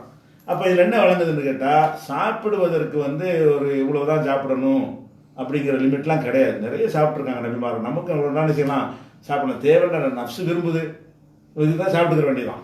அதில் வந்து மார்க்க ரீதியாக வந்து நம்ம என்ன செய்ய முடியாது. ஹராம் சட்டம்லாம் போடையில ஹராமானதை தவிர்த்து கொள்ள வேண்டும். அப்போ இந்த அடிப்படைக்கெல்லாம் மாற்றமாக ஒரு சில கவலங்களே போதும்னு சொல்வது வந்து அது யாரும் அவங்கள சொல்கிறவங்களும் கடைப்பிடிக்கிறது இல்லை. சொல்கிறவங்களும் இந்த 2-3 கவலம் போதும் வந்து ஒரு 2 மேரி பிஸ்கட் வாங்கி கையில் கொடுத்து போயிட்டு வாங்க அப்படின்னு சொன்னால் சாப்பிட்டு போவார் அவர். அவ்வளோதான் அந்த ஹதீஸ் படி கொடுக்கலாம் அவருக்கு. இந்த ஹதீஸில் உள்ளது வந்து அந்த ஒரு 2-3 கவலம் தான், அவ்வளோதானே, 2-3 பிஸ்கட் அவ்வளோதான், இது போதுங்க உங்களுக்கு, இது ஹதீஸ் படி போதுங்கள போங்க, இதுதான் அர்த்தம். அதனால இந்த சாப்பிட்ற விஷயத்தில் வந்து நம்ம விட்டுற வேண்டியதான். கெடுதின்னு தெரியுதா, நீங்களா பார்த்து அது முடிவு பண்ணிக்கணும். ஒரு அளவுக்கு மேலே செஞ்சால் நமக்கு ஒத்துக்கிறாது, பிரச்சனையாகுது, கொலஸ்ட்ரால் வருது அப்படின்னு நினைக்கிறீங்களா, அது உங்களுடைய ஆரோக்கியத்தை கருதி நீங்களா குறைத்து கொள்ளலாமே தவிர, ஏன் நிறைய சாப்பிட்டா நல்லா கேட்க மாட்டான். அல்லாஹ் ஒன்றை அனுமதித்து விட்டு எதுக்கு நீ ரொம்ப சாப்பிட்ட என்று கேட்க மாட்டான். அப்போ அல்லாஹ்வுடைய ரசூலே நினைஞ்சிருக்காங்க, நல்லா கிடைக்கலங்கிறது தான் சாப்பிடாம இருந்திருக்கிறாங்க. அவங்க சாப்பிடாமல் இருந்த ஹதீஸ்லாம் எதுக்குன்னு கேட்டால் இல்லாததான் காரணம். இருந்தால் கிடைச்சா சாப்பிட வேண்டியதான். அப்போ என்ன விளைக்குன்னா, அடுத்தவன் சொத்தை சாப்பிட்றதுக்கு நீங்கள் பயப்படுங்க. நிறைய சாப்பிடணுங்கிறதுக்காண்டி ஹராமான வழியில் போய் சம்பாதிச்சு சாப்பிட நினைக்காதீங்க. ஹலாலான முறையிலே உங்களுக்கு நிறைய கிடைக்குமையானால் எந்த அளவு வேண்டாலும் சாப்பிட்டுக்குங்க, அதில் ஹராமே வராது. எவ்வளோ சாப்பிட்டா என்ன வராது, ஹராம்ங்கிற டாப்பிக்கே வராது. நிறைய சாப்பிடலாம், அதுக்கு எந்த ஒரு அளவும் மார்க்கத்தில் சொல்லப்பட கிடையாது. அந்த ஒரு ஹதீஸ் தான். அந்த ஒரு ஹதீஸுக்கு மாத்தமாக ரசூல்லா நடந்திருக்கிறதுனாலையும் அல்லாஹ் வந்து அந்த அந்த கட்டளையை சாப்பிட்றதுக்கு நமக்கு வலியுறுத்துறதுனாலையும் அந்த அளவு சாப்பாடுங்கிறது கிடையாது. அடுத்தது அதிராம்பட்டினம் ஜுல்ஃபிகார் அப்படிங்கிறவர் கேட்கிறார், ஒருவர் ஜஸாக்கல்லாஹு ஹைரா என்று கூறினால் அவருக்கு நாம் எவ்வாறு மறுமொழி கூறுவது? நடைமுறையில் பாரக்கல்லாஹு ஃபிக்கும் என்றும் ஈயாக்கும் என்றும் ஜஸாக்கல்லாஹு ஹைரான் என்றும் அஹ்ஸனல்லாஹு இலைக்க என்றும் இப்படி பலவிதமான பதில்களை கூறி வருகிறார்கள். இது சரியா அப்படின்னு கேட்குறாங்க. சொல்லியாச்சா? இந்த கேள்விக்கு ஏற்கனவே சொல்லியாச்சான், விட்டுருங்க. அது அடுத்த ஒரு கேள்வினா கேட்டவங்க திருப்பி திருப்பி கேட்குறாங்க, அதனால் நான் அப்படியே காப்பி பண்ணி வச்சிருக்கிறேன், வேற ஒன்றும் கிடையாது. ஒரு கேள்வி வந்து கேட்டாங்கன்னா பதில் வரலன்றவுடனே மறுபடியும் கேட்டு விட்றாங்க, நான் அதை காப்பி பண்ணி என்ன செய்வேன், மறுபடியும் வச்சு விட்ருவேன். அதனால அந்த ரிப்பீட் வருது. அடுத்த கேள்வி என்னன்னு கேட்டால், கடமை இல்லாத 12 ரக்காத்து தொழுதால் சொர்க்கத்தில் மாளிகை ஒன்று கட்டப்படும் என்ற ஹதீஸு ஒவ்வொரு தொழுகைக்கும் முன்பின் சுன்னத் 12 ரக்காத் தொழுதால் சொர்க்கத்தில் மாளிகை என்ற ஹதீஸ் பொருந்துமா அப்படின்னு கேட்குறாங்க. என்ன கேட்குறாங்கன்னு கேட்டால், முஸ்லீம்ங்கிற ஹதீஸ் நூலில் இருக்கிறது, ஒரு தன் இரவு பகல் முழுதும் சேர்த்து 12 ரக்காத்து தொழுவானையானால் அதன் காரணமாக சொர்க்கத்தில் அவனுக்காக ஒரு மாளிகை கட்டப்படும் என்று ரசூல் ஸல்லல்லாஹு அலைஹி வஸல்லம் சொன்னதாக ஒரு ஹதீஸ் முஸ்லீமில் இருக்கிறது. அதே மாதிரி இன்னொரு ஹதீஸில் அதே முஸ்லீமில் இருக்கிறது, உபரியான 12, இதில் வெறுமனே 12 ரக்காத்துன்னு வருது, கடமை கூட சேர்ந்துடும். இன்னொரு அது விளக்கமாக வருதுன்னா, உபரி கடமை இல்லாமல், கடமை 17 இருக்கிறது, அந்த 17 ரக்காத்து இல்லாமல் மேற்கொண்டு இன்னொரு 12 ரக்காத்து தொழுதால் அவருக்கு வந்து சொர்க்கத்தில் ஒரு மாளிகை கட்டப்படும். கண்டினியூவாக தொழுதால், ஒவ்வொரு நாள் தொழுது ஒரு மாளிகை இல்லை, தொடர்ச்சியாக தொழுது கொண்டு வந்தால் அவருக்கு ஒரு மாளிகை கட்டப்படும் என்று ரசூலுல்லாஹ் சொன்னதாக அதே முஸ்லீமில் அடுத்தடுத்த ஹதீஸுகளாக இது இடம்பெற்றிருக்கிறது. இப்போ வந்து அவங்க என்ன கேட்குறாங்கன்னா, இந்த 12 ரக்காத்து என்பது நம்மளா விரும்பி உபரியாக 12 தொழுவதா, தொழுகைக்கு முன் சுண்ணத்தும் பின் சுண்ணத்தும் சொல்லியிருக்காங்கல்ல, அதில் உள்ள அந்த 12 அடங்கிருமான்னு கேட்குறாங்க. அது போக நம்ம எக்ஸ்ட்ரா இன்னொரு 12 தொழுவணுமா, அதில் உள்ள அடங்கிருமான்னு கேட்குறாங்க. ஆனால் ரசூல் ஸல்லல்லாஹு அலைஹி வஸல்லம் அவர்கள் உபரியான 12 என்று பொதுவாக சொல்லி இருக்கிறார்கள். அப்படி சொல்லி இருந்தாலும் வேறு வேறு ஹதீஸுகளில் ஒவ்வொரு அந்த உபரியான தொழுகைகளை நம்ம கற்று தந்திருக்கிறாங்க. என்ன கற்று தந்திருக்கிறாங்க? அதாவது புகாரியில் வரக்கூடிய 937 ஹதீஸ் பிரகாரம் லொஹருக்கு முன்னாடி 4 ரக்காத் தொழுதுருக்கிறாங்க, 2 ரக்காத்து, லொஹருக்கு பின்னாடி 2 ரக்காத். அப்போ லொஹர்லேயே 4 ஆகி போச்சு. லொஹருக்கு முந்தி 2 பிந்தி 2, மகரிபுக்கு பிந்தி 2 6 ஆகிவிட்டது, இஷாவுக்கு பிறகு 2 8 ரக்காத்து வந்து விட்டது. அப்போ இந்த 8 ரக்காத்து ரசூல் ஸல்லல்லாஹு அலைஹி வஸல்லம் லொஹருக்கு மட்டும் முன்னும் பின்னும் 2 வருது, மகரிபுக்கு ஒரு 2 வருது, இஷாவுக்கு பிந்தி ஒரு 2 வருது. இதை ரசூல் ஸல்லல்லாஹு அலைஹி வஸல்லம் தொடர்ச்சியாக தொழுவாங்க. இது புகாரில் 937 வருது. அப்போ 4 8 ரக்காத்து ஆயிடுச்சு, 12க்கு வந்து ஒரு 8 ரக்காத்துக்கு விளக்கம் கிடைச்சிருது. அதே மாதிரி ரசூல் ஸல்லல்லாஹு அலைஹி வஸல்லம் அவங்க சுபுவுக்கு முன்னாடி உள்ள 2 ரக்காத்தை விட்டதே இல்லை. அப்போ 10 ஆயிடுச்சு. ரசூல் ஸல்லல்லாஹு அலைஹி வஸல்லம் அவங்க இப்போ இந்த லிஸ்ட்டில் சுபுகு வரல, லொஹருக்கு முந்தி 2 பிந்தி 2 4, அசருக்கு பிந்தி 2, இஷாவுக்கு பிந்தி 2 மொத்தம் 8 தான் வருது. சுபுகு இந்த ஹதீஸில் இடம் பெறல. புகாரில் 1182வது ஹதீஸில் சுபுவுக்கு முன்னாடி ஒரு 2 ரக்காத்து இருக்கிறது, அதை விட்டது இல்லைன்னு வருது. அப்போ 10 ரக்காத்து ஆகிவிட்டது. அதுக்கப்புறம் அதே புகாரில் ஒரு ஹதீஸ்ல ரசூல் ஸல்லல்லாஹு அலைஹி வஸல்லம் அவர்கள் லொஹருக்கு முன்னால் 4 ரக்காத்தை விட்டதே இல்லை.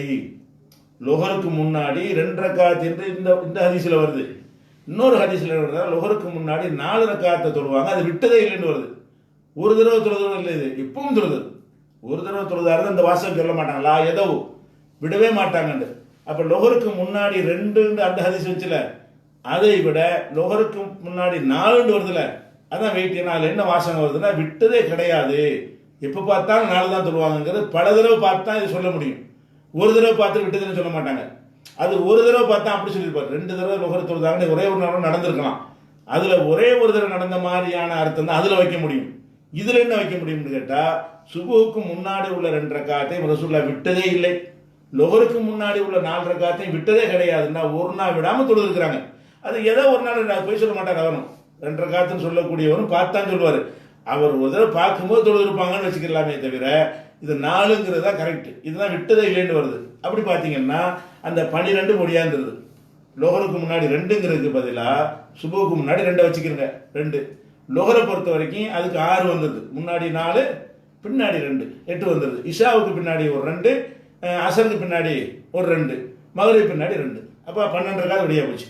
அப்போ 12 ரக்காத் என்பது புகாரில் 1182 ஹதீஸ்ல வருது.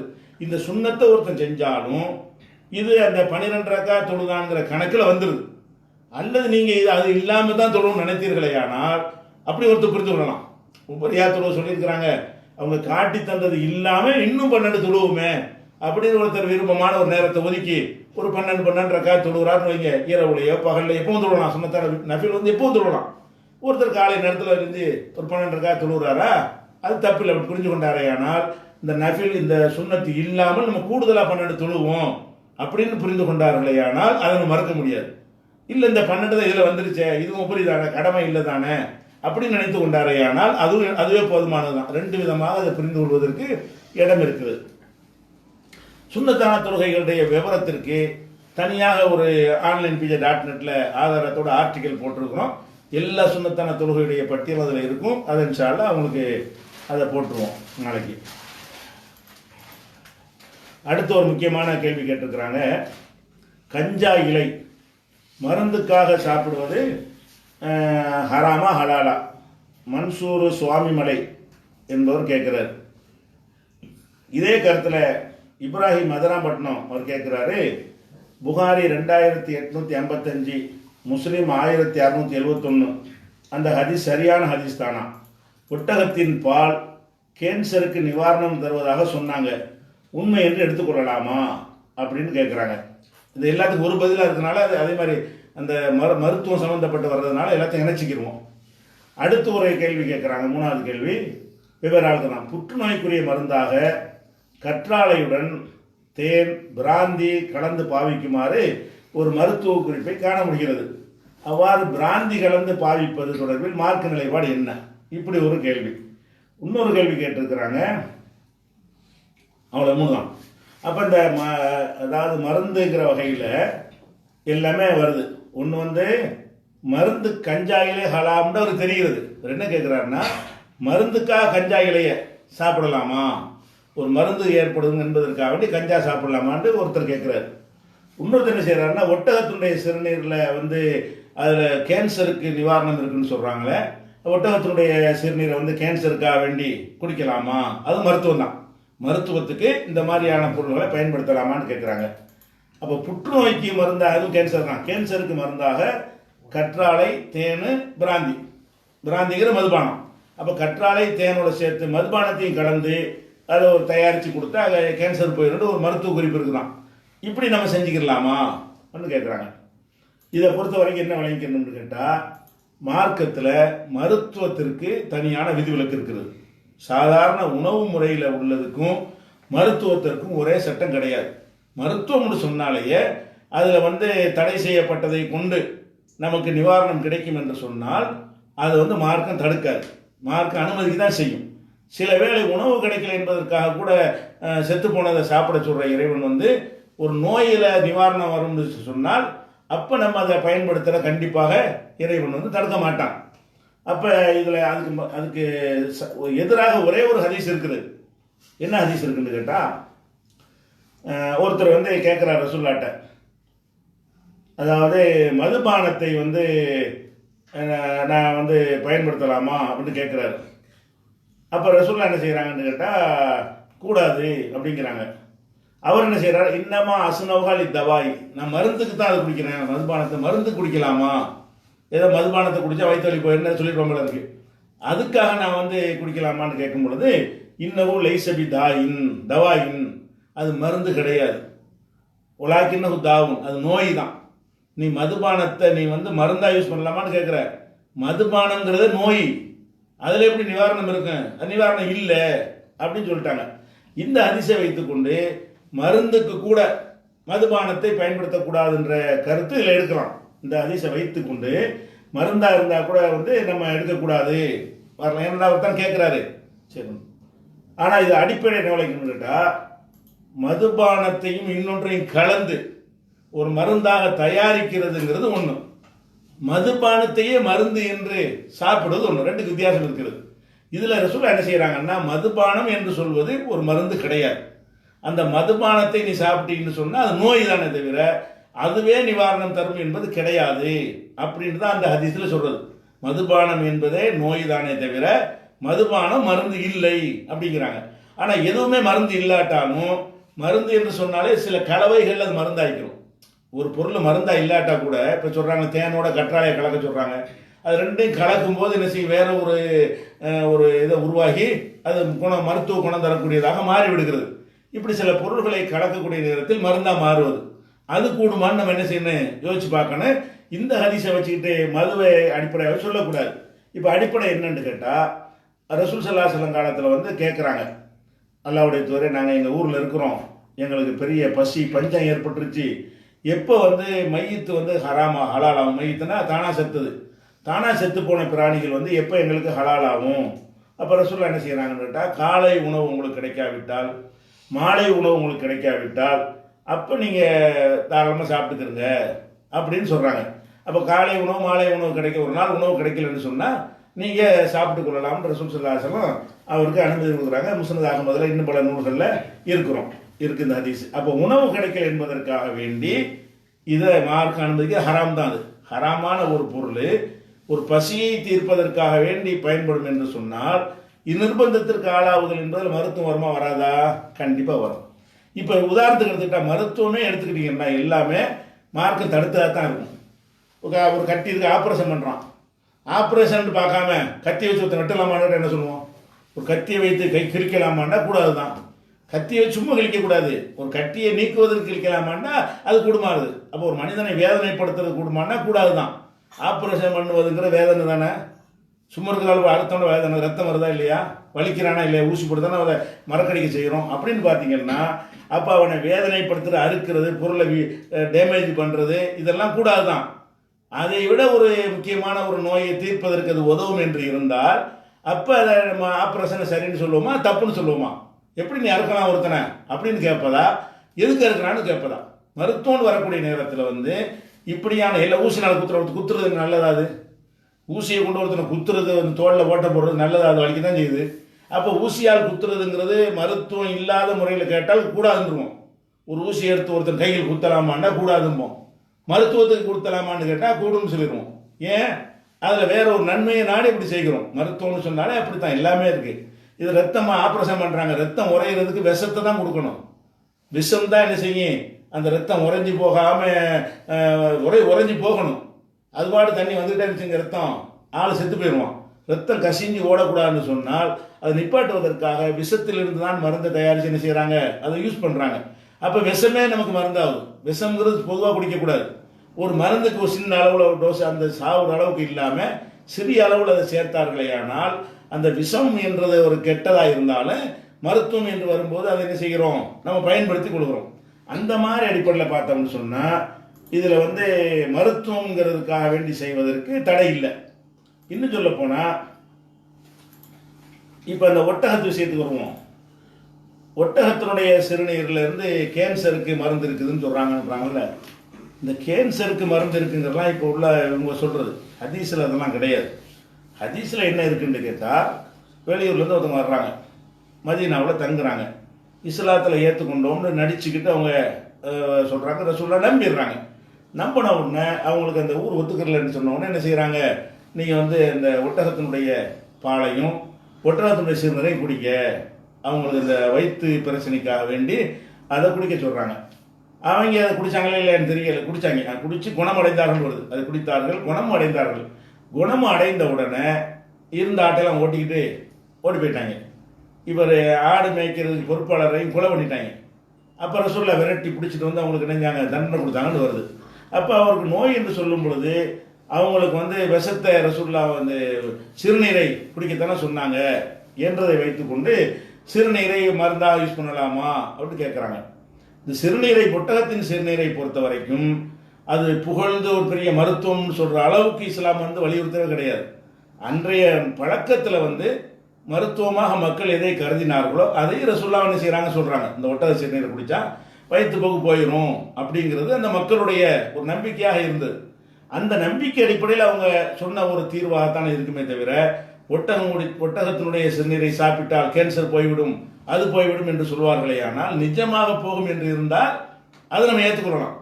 நிஜமாக ஒட்டகத்தினுடைய சிறுநீரை குடித்தால் கேன்சர் குணமாகும் என்று நிரூபிக்கப்பட்டால் அது நிரூபிக்கப்பட்ட அடிப்படையில் மருந்து என்று என்ன செய்யலாம், அதை பயன்படுத்திக் கொள்ளலாம். அப்படி நிரூபிக்கப்படாமல் ஹதீஸில் இருக்கிறதுனால அதை வந்து நான் ஒட்டகத்துக்கு எது கொண்டாலும் குடிப்பேன், கேன்சர் குடிப்பேன், அது வயிற்றுப்போக்கு குடிக்க சொன்னது ஹதீஸில் இருக்குது. வயிற்றுப்போக்காக இருந்தவங்களும் குடிக்க சொன்னாங்களே தவிர கேன்சருக்கு கூட அதை குடிக்கலாம்னு நினைத்து சொல்வதாக இருந்தால் அதுக்கு வந்து ஆத்தன்டிக்கான ஒரு ப்ரூஃப் இருக்கணும். ஒன்று மார்க்கத்தில் சொல்லப்பட்டிருக்கணும் கேன்சர் குணமாக உண்டு, இல்லைன்னா விஞ்ஞானத்தில் சொல்லியிருக்கணும். ஒரு ப்ரூஃப் இல்லாமல் என்ன செய்யக்கூடாது, அதை சொன்னதுனால் இதெல்லாம் சரிதான் என்று சொல்லிடக்கூடாது. அதை ரசூலுல்லாஹ் சொன்னது உண்மையாக இருந்தால் வேற வேற நோய்க்கு இதில் மருந்து இருக்குன்னு சொல்வதை உண்மைன்னு சொல்லிடக்கூடாது. இதுக்கு தனியான ஆதாரத்தை என்ன செய்யணும், காட்டணும். அந்த மாதிரி அடிப்படையில் மருத்துவத்தை பொறுத்த வரைக்கும் ரசூல் ஸல்லல்லாஹு அலைஹி வஸல்லம் அவங்க காலத்தில் இருந்த மருத்துவத்தை பயன்படுத்துகிறாங்க. காயம் ஏற்படுது, என்ன செஞ்சாங்க, சாம்பல் அள்ளி போட்டு என்ன செஞ்சாங்க, அவங்க உகது பொருளை பல் உடைஞ்ச நேரத்தில் சாம்பலை வச்சு அமைக்கி தான் அந்த ரத்த கசிவை நிப்பாட்டினாங்க. இப்போ ஆக்சிடென்டான சாம்பலை பூச முடியுமா? அன்றைக்கு இருந்த மருத்துவ முறை அது சுன்னத்து என்றோ அதுதான் செய்ய வேண்டிய முறை என்றோ நம்ம ஆதிரக்கூடாது. மருத்துவத்தை பொறுத்த வரைக்கும் ரசூல் ஸல்லல்லாஹு அலைஹி வஸல்லம் அவங்க காலத்தில் எல்லா மக்களும் எந்த மாதிரியான மருத்துவத்தை பயன்படுத்தினார்களோ அந்த மருத்துவத்தை அவங்க பயன்படுத்தினாங்க. வஹீல பயன்படுத்தினது கிடையாது. அதை விட சிறந்த இன்னைக்கு ரசூலுல்லாஹ் இருந்தாங்கன்னா சாம்பலை பூச மாட்டாங்க. இன்னைக்கு ரசூல் ஸல்லல்லாஹு அலைஹி வஸல்லம் இருந்து அவங்களுக்கு காயம் ஏற்பட்டால் அந்த காயத்திலிருந்து ரத்தத்தை தடுப்பதற்காக வேண்டி சாம்பலை பூச மாட்டாங்க. அதில் இன்ஃபெக்ஷன் ஏற்படும், கண்டுபிடிச்சிருக்கிறாங்க. ரத்தத்தை நிப்பாட்டி விட்டால் கூட அதில் சில தீமைகளோடு தான் இருக்கும். இப்போ அதை விட நவீனமான முறையில் அந்த ரத்தத்தை நிப்பாட்டுவதற்கு மருந்து இருக்கும் பொழுது அந்த முறையை தான் ரசூலுல்லாஹ் தேர்ந்தெடுப்பாங்க. இதெல்லாம் வஹீல உள்ளது கிடையாது. இதெல்லாம் மருத்துவம் உணவெல்லாம் அந்த ஊர் உலகத்து பழக்கப்படி உள்ளது. அந்த மாதிரி தான் ஒட்டகத்துக்கு சொன்னாங்களே, ஒட்டகத்தினுடைய பாலை குடிக்க சொன்னாங்களே தவிர மருத்துவமாக சொன்னதெல்லாம் அதுதான் நம்ம செய்யணும்னு கிடையாது. ஒட்டக சிறுநீரில் குணம் இருந்தாலும் அதை விட சிறந்தது இப்போ நமக்கு இருக்குமே, ஆனால் அதைத்தான் தேர்ந்தெடுக்கணும். ரசூலுல்லாஹ் காலத்தில் வயிற்றுப்போக்கு ஒட்டகத்தை சிறுநீர் குடிக்க சொன்னாங்கல்ல, சரி அது குடித்தோம். அதை விட ஒன்று சிறந்த ஒன்று இப்போ நமக்கு கிடைச்சா நம்ம எதை தேர்ந்தெடுக்கணும், எது சிறந்ததாக தேர்ந்தெடுக்கணும். அந்த காலத்தில் எது இருந்தது அவங்க பயன்படுத்தினாங்க, அந்த காலத்தில் கண்டுபிடித்ததை பயன்படுத்தினார்கள், அந்த காலத்து அனுபவ அறிவை கொண்டு எதை முடிவு செஞ்சார்களோ அதை கண்டுபிடித்தார்கள். இபாதத்திலையும் கொள்கையிலும் தான் மாறக்கூடாது. வணக்க வழிபாடுகளில் எந்த காலத்துக்கும் ஒரே மாதிரி வணக்க வழிபாடு தான். அகீதாவை பொறுத்த வரைக்கும் எந்த காலத்துக்கும் ஒரே மாதிரியாக வழிபாடு தான். உணவுகளை பொறுத்த வரைக்கும் எது தடுக்கப்பட்டது அல்லாத உணவுகளை எல்லாம் நம்ம என்ன செய்யறோம், பயன்படுத்தி கொடுக்குறோம். கிடைக்கிறது ரசூலுல்லாஹ் பார்க்காத உணவு கூட நம்ம பயன்படுத்துவோம். ரசூலுல்லாஹ் இதை பார்க்கலன்னா அது நமக்கு மார்க்கத்தில் சம்பந்தம் கிடையாது, அது உணவு. அது மாதிரி ரசூலுல்லாஹ் பார்க்காத வைத்தியனை கண்டுபிடிக்கப்பட்டால் அந்த வைத்தியத்தை நம்ம பயன்படுத்தி கொள்ளலாம். அதனால அந்த ஒட்டகத்தை பொறுத்த வரைக்கும் அந்த சிறுநீரை குடிக்க சொன்னது ஆதாரபூர்வமானது தான். எது குடிக்க சொன்னார்கள் என்று சொன்னால் வயிற்றுப்போக்கு என்று வந்தவர்களுக்கு நீ குடிங்க சொன்னார்கள். இது குடிங்க என்றவன சுண்ணத்துன்ற கூடாது. மருத்துவ விஷயத்துக்கு பொறுத்த வரைக்கும் அதை வச்சு தான் அந்த யூனானி வைத்தியர்கள்லாம் இப்போ திப்ப நபவி நபியின் வைத்தியம்னு சொல்லி கொண்டு நபியின் பேரை சொல்லி என்னென்னமோ வைத்தியங்கள் பண்ணி கொண்டு இருக்கிறாங்க. ரசூலுல்லாஹ் சொன்ன வைத்தியம் எல்லாம் வஹி அடிப்படையில் சொன்ன மருந்து அது கிடையாது. அவங்க மருத்துவமாக எதை சொன்னாலும் சரி அந்த ஊரில் உள்ள மற்ற மக்கள் அதை பயன்படுத்தினாங்க. ரசூலுல்லாஹ் மாத்திரம் இல்லாமல் மற்ற மக்கள் இந்த கூட ரசூலுல்லாஹ்வுக்கு அந்த சாம்பலை பூசினாங்களே, அது வகை ரசூலுல்லாஹ் சொல்லியா பூசினாங்க. அவங்க மூர்ச்சையாக போடணும்னா அந்த மக்கள்லாம் கூடி தான் பூசுறாங்க. அவங்க விளங்கி வச்சிருந்த மருத்துவம் அது. அவங்க விளங்கி வைத்திருந்த மருத்துவத்தை வந்து ரசூலுல்லாஹ்வும் செஞ்சு அதான் செய்ய இயலும். இப்போ நம்மளே அந்த காலத்தில் இருந்தால் நம்ம என்ன செய்வோம்? வயிற்றுப்போக்கா இருக்கு என்ன கொண்டாந்து முத்தர் குடின்னு சொல்லுவோம். அதுதான் குடிச்சிட்டு இருக்கிறாங்க. அதில் தான் அந்த காலத்தில் குணம் இருந்திருக்கிறது. அந்த காலத்தில் வாழும் பொழுது எது அவங்களுக்கு கிடைத்ததோ அதுதான் இந்த வசதி வாய்ப்புகள், மருந்துகள், மருத்துவத்தில் எல்லாம் பயன்படுத்த முடியும். அந்த மாதிரி எடுத்துக்கொள்ளணுமே தவிர மருத்துவமாக சொன்னதை எல்லாம் வகைன்னு எடுத்துக்கொண்டு நம்ம செய்ய முடியாது. அதை சொல்லித்தர அவங்க வரவில்லை. ரசூல் ஸல்லல்லாஹு அலைஹி வஸல்லம் அவர்கள் எந்த நோய்க்கு என்ன மருந்து, வயிற்று வலிக்கு என்ன, தலைவலிக்கு என்ன, அதை சொல்லித்தர அவங்க அனுப்பப்படவே இல்லை. அவங்க அனுப்புறதெல்லாம் மறுமையில் வெற்றி பெறுவதற்குரிய வழி என்ன என்பதை சொல்வதற்கு தான் அனுப்பப்பட்டிருக்கிறாங்க. அதனால இந்த ஒட்டகத்தை அதை ஆதாரமாக வைத்துக்கொண்டு ஒட்டக மூத்தெல்லாம் குடிங்கன்னு சொல்லிடக்கூடாது. அதை இப்போ எப்படி இந்த சாம்பல் பூசினதை நம்ம அன்றைக்கு இருந்தது ஓகே, இன்னைக்கு ஆக்சிடென்ட் ஆனால் நம்மளே செய்ய மாட்டோம், யாரும் செய்ய மாட்டோம். அந்த சாம்பலை பூசாமல் அது வேற மாதிரி மருந்து பேண்டேஜ் போட்டு கட்டிக்கிட்டு இருக்கிறது நிப்பாட்டுவோம். அது மாதிரி அதை விட சிறந்தது இருக்குமே, ஆனால் அதைத்தான் பயன்படுத்தணும். இது வஹீயின் அடிப்படையில் உள்ளது கிடையாது. மருத்துவம் பூராவுமே வஹீயின் அடிப்படையில் உள்ளது கிடையாது. இது முளைக்கணும். அடுத்ததாக உதாரணத்துக்கு எடுத்துக்கிட்டா, இப்போ பட்டு இருக்குல்ல, பட்டு துணி அது ஆண்களுக்கு ஹராம். அது ஹராமான ஒரு விஷயம். அப்துல் ரஹ்மான் இப்னு அவுஃப் அவர்களுக்கு இந்த சிரங்கு மாதிரி ஒரு நோய் வருது. சிரங்குக்கு இந்த ஆடை மேலே பட்டு உரச புண்ணாகிட்டே இருக்கும்.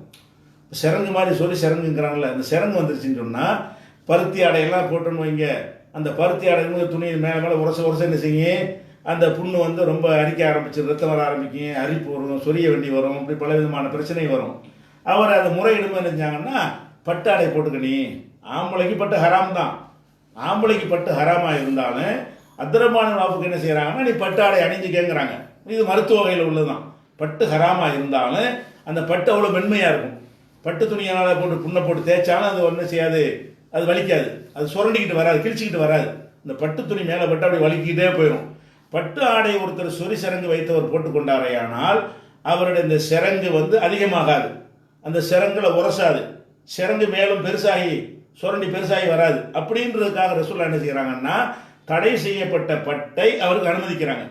அதுதான் ஹராமானதை கொண்டு மருத்துவம் செய்கிறதுக்கு உள்ள அளவுகள் இதுதான். இது ஹராம் தான். இது மருத்துவத்தை அனுமதிக்கிறது, இது மருத்துவம் தானே. இது ஹராமாக இருந்தாலும் உனக்குள்ள நோய்க்கு அந்த சட்டை சரி வராது, இந்த சட்டையை போட்டுக்க அப்படின்னு சொல்லி பட்டாடை அணிவதற்கு ரசூல் ஸல்லல்லாஹு அலைஹி வஸல்லம் அவர்கள் அவருக்கு அனுமதி கொடுத்துக்கிறாங்க. இது புகாரியில் 2919, 2920, 5839 இருக்கிறது. இப்படியான ஒரு மார்க்கத்தில் அனுமதி இருக்கிறது. அதே நேரத்தில் இந்த ஒட்டகத்தை பற்றி இன்னொன்று தெரிஞ்சுக்கணும். ஒட்டகம் அரபு நாட்டில் இருக்கிறதுனால நம்ம ஆட்கள் ஒட்டகத்தை பற்றி எது சொன்னாலும் என்னமோ ஒரு இஸ்லாமிய ஒரு கலரை நெஞ்சுறாங்க, குத்திடுறாங்க. பிஜேபி ஆளுகிற ராஜஸ்தான்லேயும் தான் ஒட்டகம் இருக்குது. இஸ்லாமியர்கள் ஆளுகிற அரபு நாட்டில் மட்டும் ஒட்டகம் கிடையாது. ராஜஸ்தான்லேயும் இருக்கிறது, ஒட்டகம் இருக்குது. ஒட்டகங்கிறது ஆடு மாடு மாதிரி, அது ஒரு பிராணி. ஆட்டில் ஒன்று இருக்குன்னு சொன்னால் அது இஸ்லாமிய கலர் நமக்கு வரமாட்டேங்குது. ஒட்டகத்தில் என்ன மாதிரி இருக்குன்னு என்ன செய்யுது, பார்த்தீங்கன்னா ஒட்டகத்தில் இருக்கு அப்படின்னா ஒட்டகம் முஸ்லீம் பிராணி மாதிரி, ஆடு மாடெல்லாம் முஸ்லீம் இல்லாத பிராணி மாதிரி அவங்க நினைக்கிறாங்க. ஆனால் ஒட்டகத்தை பொறுத்த வரைக்கும் அப்படி ஒரு பெரிய முக்கியத்துவம் இருக்கான்னு கேட்டால், ரசூல் ஸல்லல்லாஹு அலைஹி வஸல்லம் அவர்கள் இந்த ஆடு மாடு ஒட்டகத்தை எடுத்துக்கிட்டிங்கன்னா ஒட்டகத்தான் மட்டமாக கருதிருக்கிறாங்க. ஆடு மாடு ஒட்டகத்தை எடுத்துக்கிட்டிங்கன்னா ஆடு எவ்வளோ பரவாயில்லை, ஒட்டகம் மோசம்னு இருக்கிறாங்க. எப்படி சொல்கிறாங்க, நாங்கள் ஆட்டு இறைச்சி சாப்பிட்றோம், சாப்பிட்ட பிறகு உழு செய்யணுமா அப்படின்னு கேட்குறாங்க. உழு செஞ்சுட்டு ஆட்டுக்கறி சாப்பிட்றோம், ஆட்டுக்கறியை சாப்பிட்ட பிறகு உழு முறிஞ்சிடும்னு இருக்க, உழு செய்யணுமா அப்படின்னு கேட்குறாங்க. அப்போ ரசூல் ஸல்லல்லாஹு அலைஹி சொல்கிறாங்க, இன் சேர்த்த பத்த வல்லம், வெறும்னா உழு செஞ்சு வெறும்னா விட்டுருக்க வேண்டியது இல்லைங்கிறாங்க. அப்போ நாங்கள் ஒட்டக இறைச்சி சாப்பிட்டா உழு செய்யணுமான்னு கேட்குறாங்க. ஆமாம், கண்டிப்பாக செய்யணும். ஆட்டு இறைச்சி சாப்பிட்டா உழு செய்ய தேவையில்லை. இப்போ கூட சட்டம், இஸ்லாமிய சட்டம் என்னென்னா, ஒட்டக கறி சாப்பிட்டீங்கன்னா உழு செஞ்சுட்டு மறுபடியும் உழு செய்யணும். இது ஏன் அந்த விஞ்ஞானத்துக்கு பேர் இபாதத்து விஷயத்தில் ரசூல் ஸல்லல்லாஹு அலைஹி வஸல்லம் அவங்க அப்போ ஒட்டகத்துடைய இறைச்சியை சாப்பிட்டால் உழு செய்யணும்னு சொல்லும் பொழுது அதை எந்த இடத்துல வச்சிருக்கான்னு விளைவிக்கணும். ஆட்டு இறைச்சியை சாப்பிட்டா உழு செய்ய தேவையில்லை, உழு முறிஞ்சா தான் உழு செய்யணும். உழு முறியாமல் இருக்கும் பொழுது உழு செய்யணுமான்னு கேட்டால் தேவையில்லை. ஒட்டக இறைச்சி சாப்பிட்டீங்கன்னா உழு செய்யணுமான்னு கேட்டால் செய்யணும். இது முஸ்லீமில் உழுவை நீக்கக்கூடிய காரியங்கள் இதுவும் சேரும். இப்பவும் அரபு நாட்டில் ஒட்டகம் சாப்பிட்டானா உழு செஞ்சு ஆகணும், அவனுக்கு கிடைக்கிறதுல. அப்போ ஒட்டகம் நம்ம இஸ்லாமிய பிராணிங்கிற மாதிரி இருக்க, ஆட்டுக்கு கொடுத்த ஒரு அந்தஸ்து கூட இது கொடுக்கல, ஒட்டகத்துக்கு ரசூல் ஸல்லல்லாஹு அலைஹி வஸல்லம் கொடுக்கல, அது ஒரு பிராணி, அவ்வளவுதான். அது மாதிரி என்ன செய்கிறாங்கன்னு கேட்டால், இதெல்லாம் முஸ்லீமில் வரக்கூடிய ஹதீஸ். இப்போ ஆடு மாடு கட்டுற இடம் இருக்குதுல்ல, தொழுவோம், அங்கே தொழுவலாமான்னு கேட்குறாங்க. ஆடு மாடு கட்டக்கூடிய ஒரு வயலில் கட்டி போட்டிருப்பாங்க, கிடைன்னு வச்சுருப்பாங்க, அதில் போய் தொழுவலாமான்னு கேட்குறாங்க. தாராளமாக தொழுதுக்கலாமே, அப்படிங்கிறாங்க. அப்போ அப்போ ஒட்டகம் கட்டுற இடத்துல தொழலாமான்னு கேட்கும், அதெல்லாம் தொழக்கூடாது. ஆடு கட்டுற இடத்துல தொழலாமான்னு கேட்கும்போது தொழலாங்கிறாங்க. ஒட்டகத்தை கட்டுற இடத்துல தொழலாமான்னு கேட்கும்போது வேணாங்கிறாங்க. அப்போ ஆடு மாடு சிறுநீர் கழிக்கக்கூடியது, ஒட்டகத்தை கழிக்கக்கூடியது தான். அந்த வகையில் எல்லாம் ஒன்றா இருந்தால் கூட கட்டுற இடத்துல எல்லாம் தானே இருக்கு. அந்த ஆடு மாட்டுடைய இதை வந்து லைட்டாக ரசூலை எடுத்துக்கிறாங்க, ஒட்டகத்துடைய இதை வந்து ரொம்ப கடுமையாக எடுத்துக்கிறாங்க. வேணாம் தொழுதுறாத அதை அப்படின்னு. வேற காரணம் அது சில வருது, அது சைத்தானால் படைக்கப்பட்டது அது அப்படின்னு சொன்னதாக வருது. அது வேற அர்த்தத்தில் வருது, அதுக்கு வேண்டியதில்லை. அப்போ வந்து இது முஸ்லீமில் வரக்கூடிய ஹதீஸ். அப்போ இந்த ஒட்டகத்தை பொறுத்தவரை நம்ம என்ன விளைக்கின்ற ஒட்டகத்தின் சிறுநீர் வந்தவுடன் நம்ம என்ன செய்யறோம்னு கேட்டால், இஸ்லாமிய கலர் மாதிரி நம்ம பூசிடக்கூடாது. ஒட்டகத்தை படைச்ச அல்லாஹ் தான் ஆட்டையும் படைச்சிருக்கிறான், ஒட்டகத்தை படைச்ச அல்லாஹ் தான் நாயையும் படைச்சிருக்கிறான், எல்லாத்தையும் படைச்ச ரப்புல் ஆலமீன் அதை ஹலாலாக்கியிருக்கான், ஹராம் அவ்வளவுதானே தவிர ஒட்டகத்தில் என்னமாவது இருக்குன்னு வந்தால் அது என்ன செய்யக்கூடாது. பற்றியெல்லாம் எங்கள் ஒட்டகத்துக்கு எப்படி அப்படிங்கிற மாதிரி நினைச்சிடக்கூடாது. இதில் என்ன அதிகபட்சமாக விளங்கலாம், ஒட்டகத்தின் சிறுநீருக்கு வயிற்று போக்கு போகும் என்கிற நம்பிக்கை அந்த மக்கள்கிட்ட இருந்த மாதிரி ரசூலுல்லாஹ்ட்ட இருந்தது. அது ஊர் உலகத்தில் இருக்கிற நம்பிக்கை சார்ந்த ஒரு விஷயம். மருத்துவமாக இருந்த காரணத்தினால இது ஒரு மோசமானதாக கருதுகிற ஒரு பிராணியாக இருந்தும் அனுமதிச்சாங்க. ஆட்டு மூத்திரத்து கூட ரசூலுல்லாஹ் சொல்லலை, ஒட்டக மூத்திரம் சொல்றாங்க. அப்போ ஒட்டக மூத்திரம் உயர்வாக கருதுனாங்கன்னா அதுவும் இல்லை, அது இறைச்சியை கூட உயர்வாக கருதலை, தொழுவுற இடத்து கூட உயர்வாக கருதலை. ஆட்டு மூத்திரம் பெட்ரு, இது ஒட்டக மூத்திரம் மோசம் என்கிற அளவில் தான் ரசூல் ஸல்லல்லாஹு அலைஹி வஸல்லம் பார்வை இருந்திருக்கிறது. ஆனால் இந்த மருத்துவத்துக்கு வரும்போது என்ன செய்யறாங்கன்னு கேட்டால், ஒட்டக மூத்திரத்தை குடி, அதனால உனக்கு வயிற்று போக்கு போயிடும் என்று சொல்றாங்க. குடிச்சு குணமும் ஆனாங்கன்னு வருது அந்த காலத்திலிருந்து ஒரு முறை. அப்போ நம்ம என்ன விளைவிக்கலாம், அதை குடிச்சா குணமாகும்னா தாராளமாக செஞ்சுட்டு போ. இந்த காலத்தில் அதை விட சிறந்த மருந்து வந்து விட்டது என்று சொன்னால், ஒட்டகத்தை மூத்திரம் அவங்க அனுப்பி விட்டு அதை போய் குடிக்க தேவையில்லை. வயிற்று போக்கு தான் என்ன செய்வோம், அது மாத்திரை வாங்கி போட்டு. இப்போ அரபுகள் ஒட்டமாக அதை குடிக்கிறாங்க. அரபுகள் வந்து வயிற்று போக்கு வந்தால் ஒட்ட மூத்திரத்தை குடிக்கிறலாம, அதை விட மருத்துவம் மாறி போய்விட்டது. அந்த மாதிரியான விஷயங்கள்ல வந்து மார்க்கு கலரு குத்தாம அதை அந்தந்த இடத்துல வச்சுக்கணும். அதுதான் அதுக்குரிய பதில்.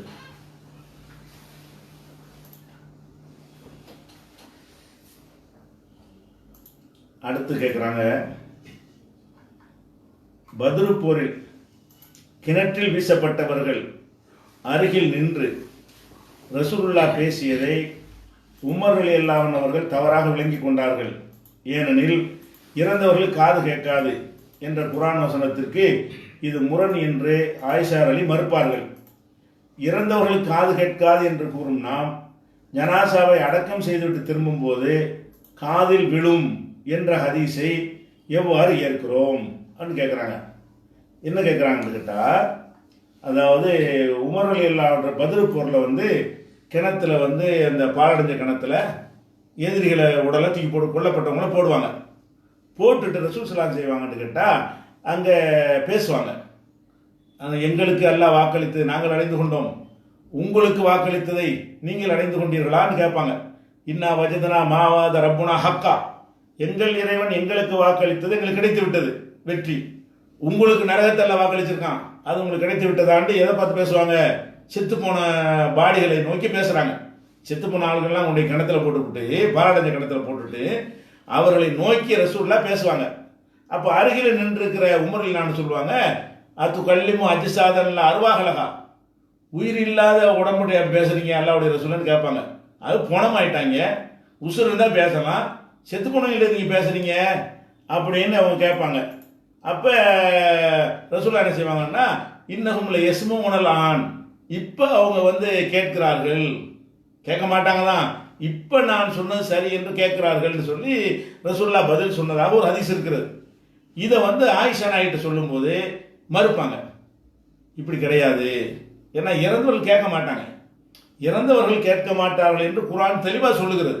அப்போ குர்ஆனில் இறந்தவர்கள் கேட்க மாட்டார்கள் இருக்கும் பொழுது இறந்தவங்களுக்கு நான் சொல்வது இப்போ கேட்கும் என்று ரசூலுல்லாஹ் அப்படி சொல்லியிருப்பாங்க.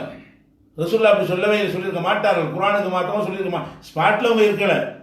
அந்த கான்செப்டை வச்சுக்கிட்டு ஆயிஷா நான் என்ன சொல்றாங்கன்னு கேட்டால், இப்படி ரசூலுல்லாஹ் சொல்லியிருக்க மாட்டாங்க, வேற எப்படி சொன்னாங்கன்னு சொல்லி கேட்கும் பொழுது இன்னஹும் லயஸ்மஊன, அவர்கள் செவிமடுக்கிறார்கள் என்று சொன்னதாக உமர் சொல்றாரு. அப்படி ரசூலுல்லாஹ் சொல்லவில்லை, இன்னஹும் லயஅலமூன, இப்ப அறிந்து கொண்டார்கள். அதாவது மௌத்தான பிறகு நான் சொல்வதை கேட்டு விளங்கி கொள்ளல, அவங்களும் தெரிஞ்சு போச்சு நம்ம வழிகாட்டில் இருந்தோம், நம்ம நரகவாசியை தான் போயிட்டோம்னு. அந்த இறந்தவன எல்லாம் காட்டிடுவான்ல, அல்ல இறந்த உடனே அவங்க எந்த நிலைக்கு போவாங்க என்பது அவங்களுக்கு தெரிஞ்சு போயிடும். அப்போ என்ன செய்யறாங்க, ரசூல் ஸல்லல்லாஹு என்ன சொன்னாங்கன்னு கேட்டால், நான் செய்து வந்த இந்த பிரச்சாரம் சரி என்பதை அவர்கள் இப்ப விளங்கி கொண்டார்கள். விளங்கி கொண்டார்கள் சிந்தித்து விளங்குறது. ஏழவன் அறிந்து கொண்டார்கள். அறிந்து கொண்டார்கள் என்றுதான் ரசூலுல்லாஹ் சொல்லியிருப்பாங்களே தவிர நான் பேசுவதை காதால் கேட்கிறார்கள் என்று சொல்லல. ஏன் அப்படி நான் சொல்கிறேன் என்றால், மூத்தா போனவங்க கேட்க மாட்டாங்கன்னு குர்ஆன் சொல்லுது. இப்படி ஆயிஷா நாயகி சொல்லுவாங்க. இது ஆயிஷா, இது நான் சொன்னது ஆயிஷா நாயுடைய விளக்கம், மறுப்பு. இப்படி ஆயிஷா நாயகி மறுத்துட்டாங்க. இப்ப கேள்வி இவர் என்ன கேட்கிறாருன்னு கேட்டா, இறந்தவர்கள் செவியேற்க மாட்டார்கள் என்கிற ஆயத்தை வைத்து இதை நம்ம அந்த அர்த்தம் கொடுக்க கூடாது என்று சொன்னால், இன்னொரு ஹதீஸ்ல என்ன வருதுன்னு கேட்டா, இறந்தவர்கள் அடக்கம் செய்து விட்டு திரும்பும் பொழுது அந்த செருப்போசையை கேட்பார்கள் என்று ஹதீஸ் இருக்குது. அது மட்டும் இப்படி கேட்கும், இறந்தவர்கள் செவி ஏற்க மாட்டார்கள் என்று சொன்னா, இப்ப செவி ஏற்பாடு வந்துருச்சு. நீங்க அடக்கம் செஞ்சுட்டு போகும்போது அவங்களுக்கு வந்து மையத்தை என்ன செய்யும், அவங்களுடைய செருப்போசை கேட்கும். இன்னல் மையத்த லயஸ்மோ கரானி ஆலிஹிம், மையத்து வந்து செருப்போசையை கேட்கும் அப்படின்னு வருதுன்னு இப்ப கேள்வி தான் கேட்கிறார். இதுல என்ன நம்ம விளைக்கணும்னு கேட்டா, மையத்து வந்து செருப்போசையை கேட்குங்கிற ஹதீஸ் இருக்குல்ல, சில ஹதீஸ்ல முட்டையா வந்தாலும் முஸ்லிம்ல வரக்கூடிய ஹதீஸ்ல எப்படி வருதுன்னு கேட்டா, எஸ்மோ கரானி ஆலிஹிம் இதன் சரஃபு, அவங்க திரும்பி போவாங்கல்ல, மையத்திலே செருப்போசையை கேட்குங்கிறது எப்ப கேட்கும் என்று கேட்டால், அடக்கம் பண்ணிவிட்டு திரும்பி போவாங்கல்ல அப்ப வழுகிற ஓசையை கேட்கும். அந்த ஹதீஸ்ல உள்ள வாசனை என்னன்னு கேட்டா செருப்போசை கேட்குறாங்க. இப்போ ஒரு ஆள் அடக்கம் செஞ்ச பிறகு அந்த இடத்துல ஒரு துவா ஓதுவாங்க. அந்த இடத்துல மக்கள் பேசிட்டு இருப்பாங்க. எவ்வளோ உரையாடல்கள்லாம் நடக்கும். அதுகளெல்லாம் கேட்கும் ரசூலுல்லாஹ் சொல்லல. எத்தனை அடக்கம் செய்து விட்டு நீங்கள் துவா செய்தீர்களேயானால் அந்த துவா கேட்கும் என்று சொல்லவில்லை. அதெல்லாம் கேட்கும்னு சொல்லாம எதை சொல்றாங்கன்னு கேட்டா, செருப்போசையை கேட்குங்கிற. அது எப்ப கேட்குமா, திரும்பி போற செருப்போசை, சரக்கு சரக்குன்னு போகும்போது கேட்கும்ல, அதை கேட்கும்னு ரசூலுல்லாஹ் சொல்றாங்க. இந்த ஹதீஸை வைத்துக்கொண்டு அவங்க இறந்தவர்களுக்கு காது கேட்கும்னு வழங்கிடக்கூடாது. ஏன்னா அவங்க உயிர் கொடுக்கப்பட்டது. அந்த மௌத்தா போன உடனே விசாரணைக்காக வேண்டி அவங்க உயிர் கொடுக்கப்பட்டுறாங்க. உயிர் கொடுக்கப்பட்ட உடனே அவங்களுக்கு நம்ம பேசுற பேச்சு வழங்கமானா வழங்காது. நம்ம இங்கேருந்து பேச்சு வழங்கினா மரண புக்கன்னு கேட்பாங்க, பதில சொல்லி கொடுத்துட்டு போயிடலாம். அப்ப இங்கே பேசுற பேச்சு எதுவும் அவங்களுக்கு வழங்காது. எது விளங்கும் என்று கேட்டால், அந்த மக்கள் அடக்கம் திரும்பி போறாங்கல்ல, திரும்பி போகும்போது உள்ள காலடி ஓசை செருப்பு ஓசை கேட்கும். இப்ப செருப்பு ஓசை கேட்பதற்கும் சத்தம் கேட்பதற்கும் ரெண்டுக்கு வித்தியாசம் இருக்குது. சத்தம் கேட்பதா இருந்தால் அந்த காத்து வேணும், அது கடத்திக்கிட்டு போய் என்ன செய்யணும், அதை கேட்க முடியும். செருப்போசை கேட்பதாக இருந்தால் அந்த பூமிக்குள்ள உங்களை அடைக்கு அமைக்க வச்சாலும் சொரண்டுனா கேட்குங்க. அந்த அதிர்வு பூமியில செருப்புல நடந்து போகும் பொழுது, செருப்பு உராயும் பொழுது அந்த அதிர்வு இருக்கு இல்லையா, அந்த அதிர்வு எல்லாம் அவங்களுக்கு கேட்க வைக்கிறான். எப்ப கேட்க வைக்கிறான், திரும்பி போகும்போது. எது கேட்க வைக்கிறான் நம்ம சிந்திச்சு பார்த்தோம்னு சொன்னா, எல்லாம் போயிட்டாங்க, நம்மளை போட்டுட்டு போயிட்டாங்க, தனியா கிடக்குறோம்.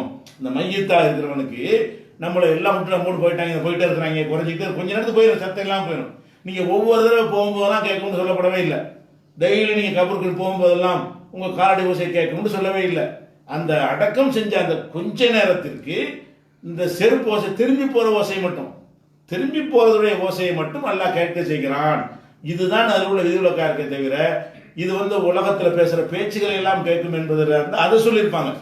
செருப்போசை கேட்கும் சொல்ற ரசூல் ஸல்லல்லாஹு அலைஹி வஸல்லம் முட்டையா கூட சொல்லாம திரும்பி செல்லும் செருப்போசை கேட்கிறாங்கன்னா என்ன அர்த்தம், இன்னொரு நாளைக்கு வர்றீங்கன்னு வைங்க, அப்ப கேட்க மாட்டாங்க. அதுவும் செருப்போசை தானே. ஜெயத்துக்கு ஒருத்தன் வரணும், அதெல்லாம் கேட்காது. அந்த நேரத்தில் கேட்பாங்க. ஏன்னா உசுரோட விசாரிக்கப்படுவான். அப்புறம் மண்டலில் தூங்க விட்டுருவாங்க. நல்லவனா தூங்க சொல்லிடுவாங்க, கெட்டவன் வந்து அடி கொடுத்துட்டு இருப்பாங்க. அவனுக்கு இதெல்லாம் கேட்கறதுக்கான வாய்ப்புகள்லாம் இருக்காது. அந்த ஒரு செகண்ட் விசாரணைக்குரிய அந்த நேரத்தில் மட்டும்தான் அடக்கி செஞ்சு முடிச்ச உடனே தான் இந்த ஓசையை கேட்கும்னு சொல்லிட்டாங்க.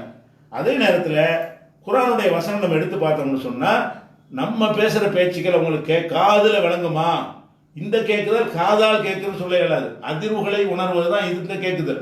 காதால் கேட்குமான்னு சொன்னா பல வசனங்கள் அதுக்கு மாத்தமா இருக்கிறது. 16வது அத்தியாயத்தில் 20, 21 அல்லாஹ் என்ன சொல்றான்னு கேட்டா, அல்லாஹ்வை அன்றி நீங்கள் யாரை அழைக்கிறார்களோ அவர்கள் லா யஹ்லுகுன ஷையன், எதையும் படைக்க மாட்டார்கள். வஹும் யுஹ்லகுன், அவங்களே படைக்கப்படுகிறார்கள். அம்பாத்துன், அவர்கள் இறந்தவர்கள். கைரு அஹ்யாயின், அவங்க உயிரோடு உள்ளவங்க இல்லை. ஒமா யஷ்உரூன அய்யான யுபாசுன், எப்போ எழுப்பப்படுவார்கள் அவங்களுக்கு தெரியாது. அப்ப என்ன வருதுன்னா, அவங்க வந்து செத்தவர்கள், உசுறு அற்றவர்கள் என்ன அர்த்தம், நான் எப்போ நம்ம எழுப்பப்படுவோம்னு கூட தெரியாத அளவுக்கு இருக்கிறாங்க என்ன அர்த்தம். அல்லாஹ் வந்து அந்த அடைச்சிட்டான், மொத்தமாக திரையை போட்டு மறைச்சிட்டான்னு அர்த்தம். அதே மாதிரி வந்து 35:14 அல்லாஹ் சொல்லி காட்டுறான், இன் ததுவும், அவர்களை நீங்கள் அழைத்தால், லா எஸ்மோ துவாக்கும், உங்கள் துவா கேட்க மாட்டார்கள். நீங்கள் உங்களை கூப்பிட்டீர்களே ஆனால் உங்கள் துவாவை அவங்க செவியிட மாட்டார்கள். உளவு சமிவு, ஒரு பேச்சுக்கு செவியேற்பார்கள் வைத்து கொண்டாலும் மஸ்தஜாபுலக்கும், உங்களுக்கு பதில் தர மாட்டார்கள். முதல் செவியேற்க மாட்டார்கள். ஒரு பேச்சுக்கு செவியே ஏற்கிறான்னு வச்சாலும், நீ எப்போ அலைக்கும் சலாம் அவங்க சொன்னார், அஸ்ஸலாமு அலைக்கும் சொல்லும்போது இந்த அஸ்ஸலாமு அலைக்கும் சொன்னார் விளங்காது. விளங்கும் என்று வைத்து கொண்டாலும் அலைக்கும் சலாம் அவங்க சொல்ல மாட்டார். அவர் உளவு சமிவு, அவங்க காதில் அது விழுந்தாலும் மஸ்தஜாபுலக்கும், உங்களுக்கு பதில் தர மாட்டார்கள். அது மாத்திரம் இல்லாம ஒயவுமல் கியாமத்தி யக்ஃபுரூன பிஷ்ரிக்கும், கியாமத்து நாளில் நீங்கள் இணை கற்பித்து மறுத்து விடுவார்கள். யாரெல்லாம் நீங்க எங்களை கூப்பிடவே இல்லை, நீ கூப்பிடுறீங்க எவ்வளோயாவன்னு கூப்பிடுறீங்க, கேட்கும்னு நினைச்சு கூப்பிடுறீங்க, கியாமத்து நாளில் மறுத்து விடுவார்கள். இதை சொல்லிட்டு அல்லாஹ் சொல்றான், ஒலா யுனப்பியுக மிஸ்லு ஹபீர், நுணுக்கமான அறிவுடைய என்னை போல் எவனும் உனக்கு சொல்லித்தர முடியாதுங்கிறான்ல. அல்லாஹ் என்ன செய்யறான், என்னைய மாதிரி ஒரு அறிவுடையவன் சொல்லித் தருவது போல எவன் உனக்கு சொல்லித் தருவான் என்று சொல்லி இறந்தவர்கள் கேட்கவே மாட்டார்கள். கேட்டார்னு வைத்துக் கொண்டாலும் பதில் சொல்ல மாட்டார்கள். நீ கேட்டதுக்காக வேண்டி மறுமை நாளில் வந்து யாரெல்லாம் இவங்க என்னை கூப்பிடல, என்னை இணை கற்பிக்கல, நான் இதுக்கு சம்பந்தம் இல்லைன்னு மறுத்து விடுவார்கள். அப்படிங்கிற வசனம் கேட்க மாட்டார்கள் தெல்ல தெளிவாக சொல்லுகிறது 35:14. அதே மாதிரி 46:5 வசனத்தில் எல்லாம் சொல்லி காட்டுகிறான், ஒமன் அல்லல்லு மின்மை எதுவும் மிந்தூன் இல்லா மல்லா எஸ்தஜிபுலவில் ஆயுமல் கியாமா, கியாமா நாள் வரைக்கும் அழைத்தாலும் பதில் தர மாட்டார்களே, அவர்களை அழைப்பவனை விட வழிகடன் யார்? நீ கியாமா நாள் வரைக்கும் கத்துனாலும் பதில் வராது. அப்படி போய் அழைக்கிறே, உன்னை விட வழிகடன் யார் இருக்க முடியும்? அப்ப கியாமா நாள் வரைக்கும் அழைத்தாலும் அவர் பதில் தர மாட்டார்களே, அவர்களை விட வழிகேடர் யார் இருக்க முடியும் என்று அல்லாஹ் கேட்கிறான். சொல்லிட்டு ஒஹும் அன் துவாயிஹும் காஃபிலூன், அவங்க இவங்களுடைய துவா செய்வது, இவங்க பிரார்த்தனை செய்வது அவங்களுக்கு தெரியாது, பதில் தர மாட்டாங்கன்னு முதல் சொல்லிவிட்டான். அடுத்து என்ன சொல்றான்னா, இவங்க துவா செய்வது அவங்களுக்கு தெரியாது. அப்ப இவர்கள் துவா செய்கிறார்கள், நம்மளை சாகுல மீது என்று கூப்பிடுகிறார்கள் என்று அவருக்கு தெரியாது.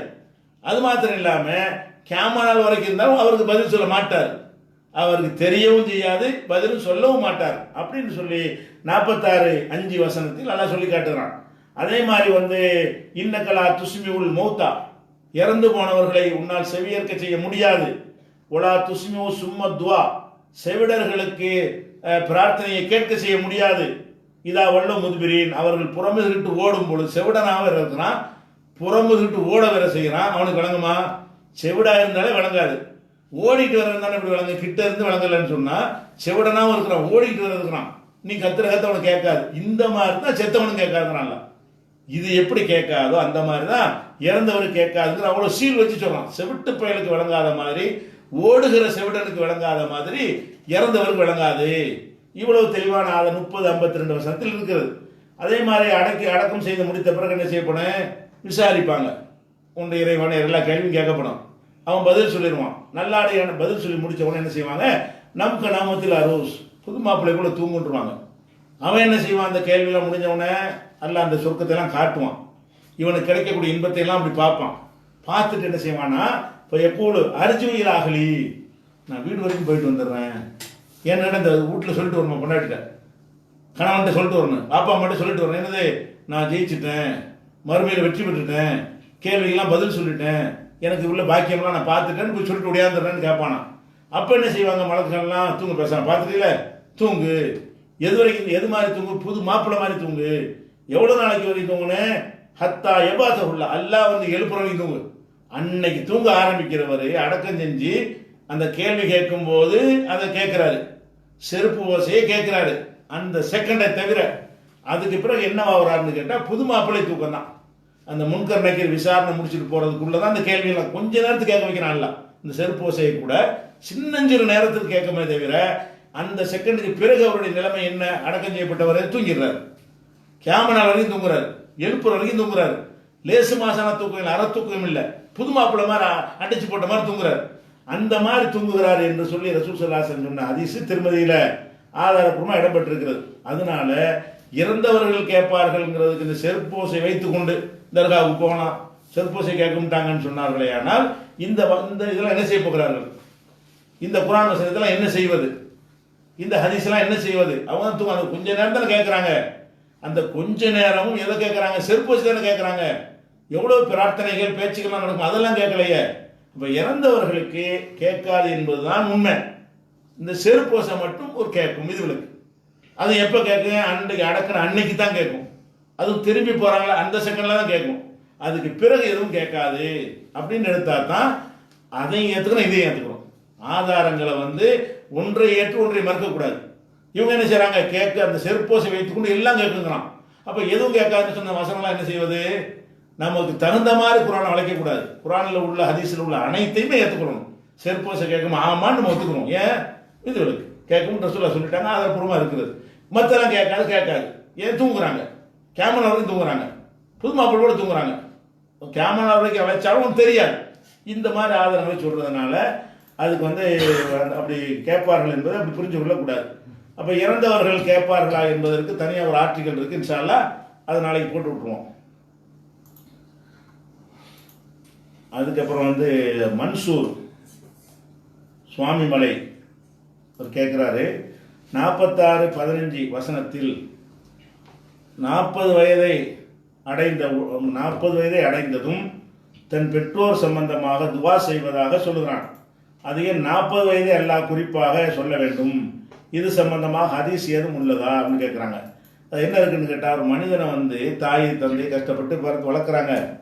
இவன் 40 வயசு அடைந்து பருவத்தையும் அடைந்து 40 வயசு அடைந்த போதான் என்ன செய்கிறான்? யா அல்லாஹ், என் பெற்றோருக்கு என்னை நல்லவனாக்கி வைன்னு என்ன செய்கிறான்?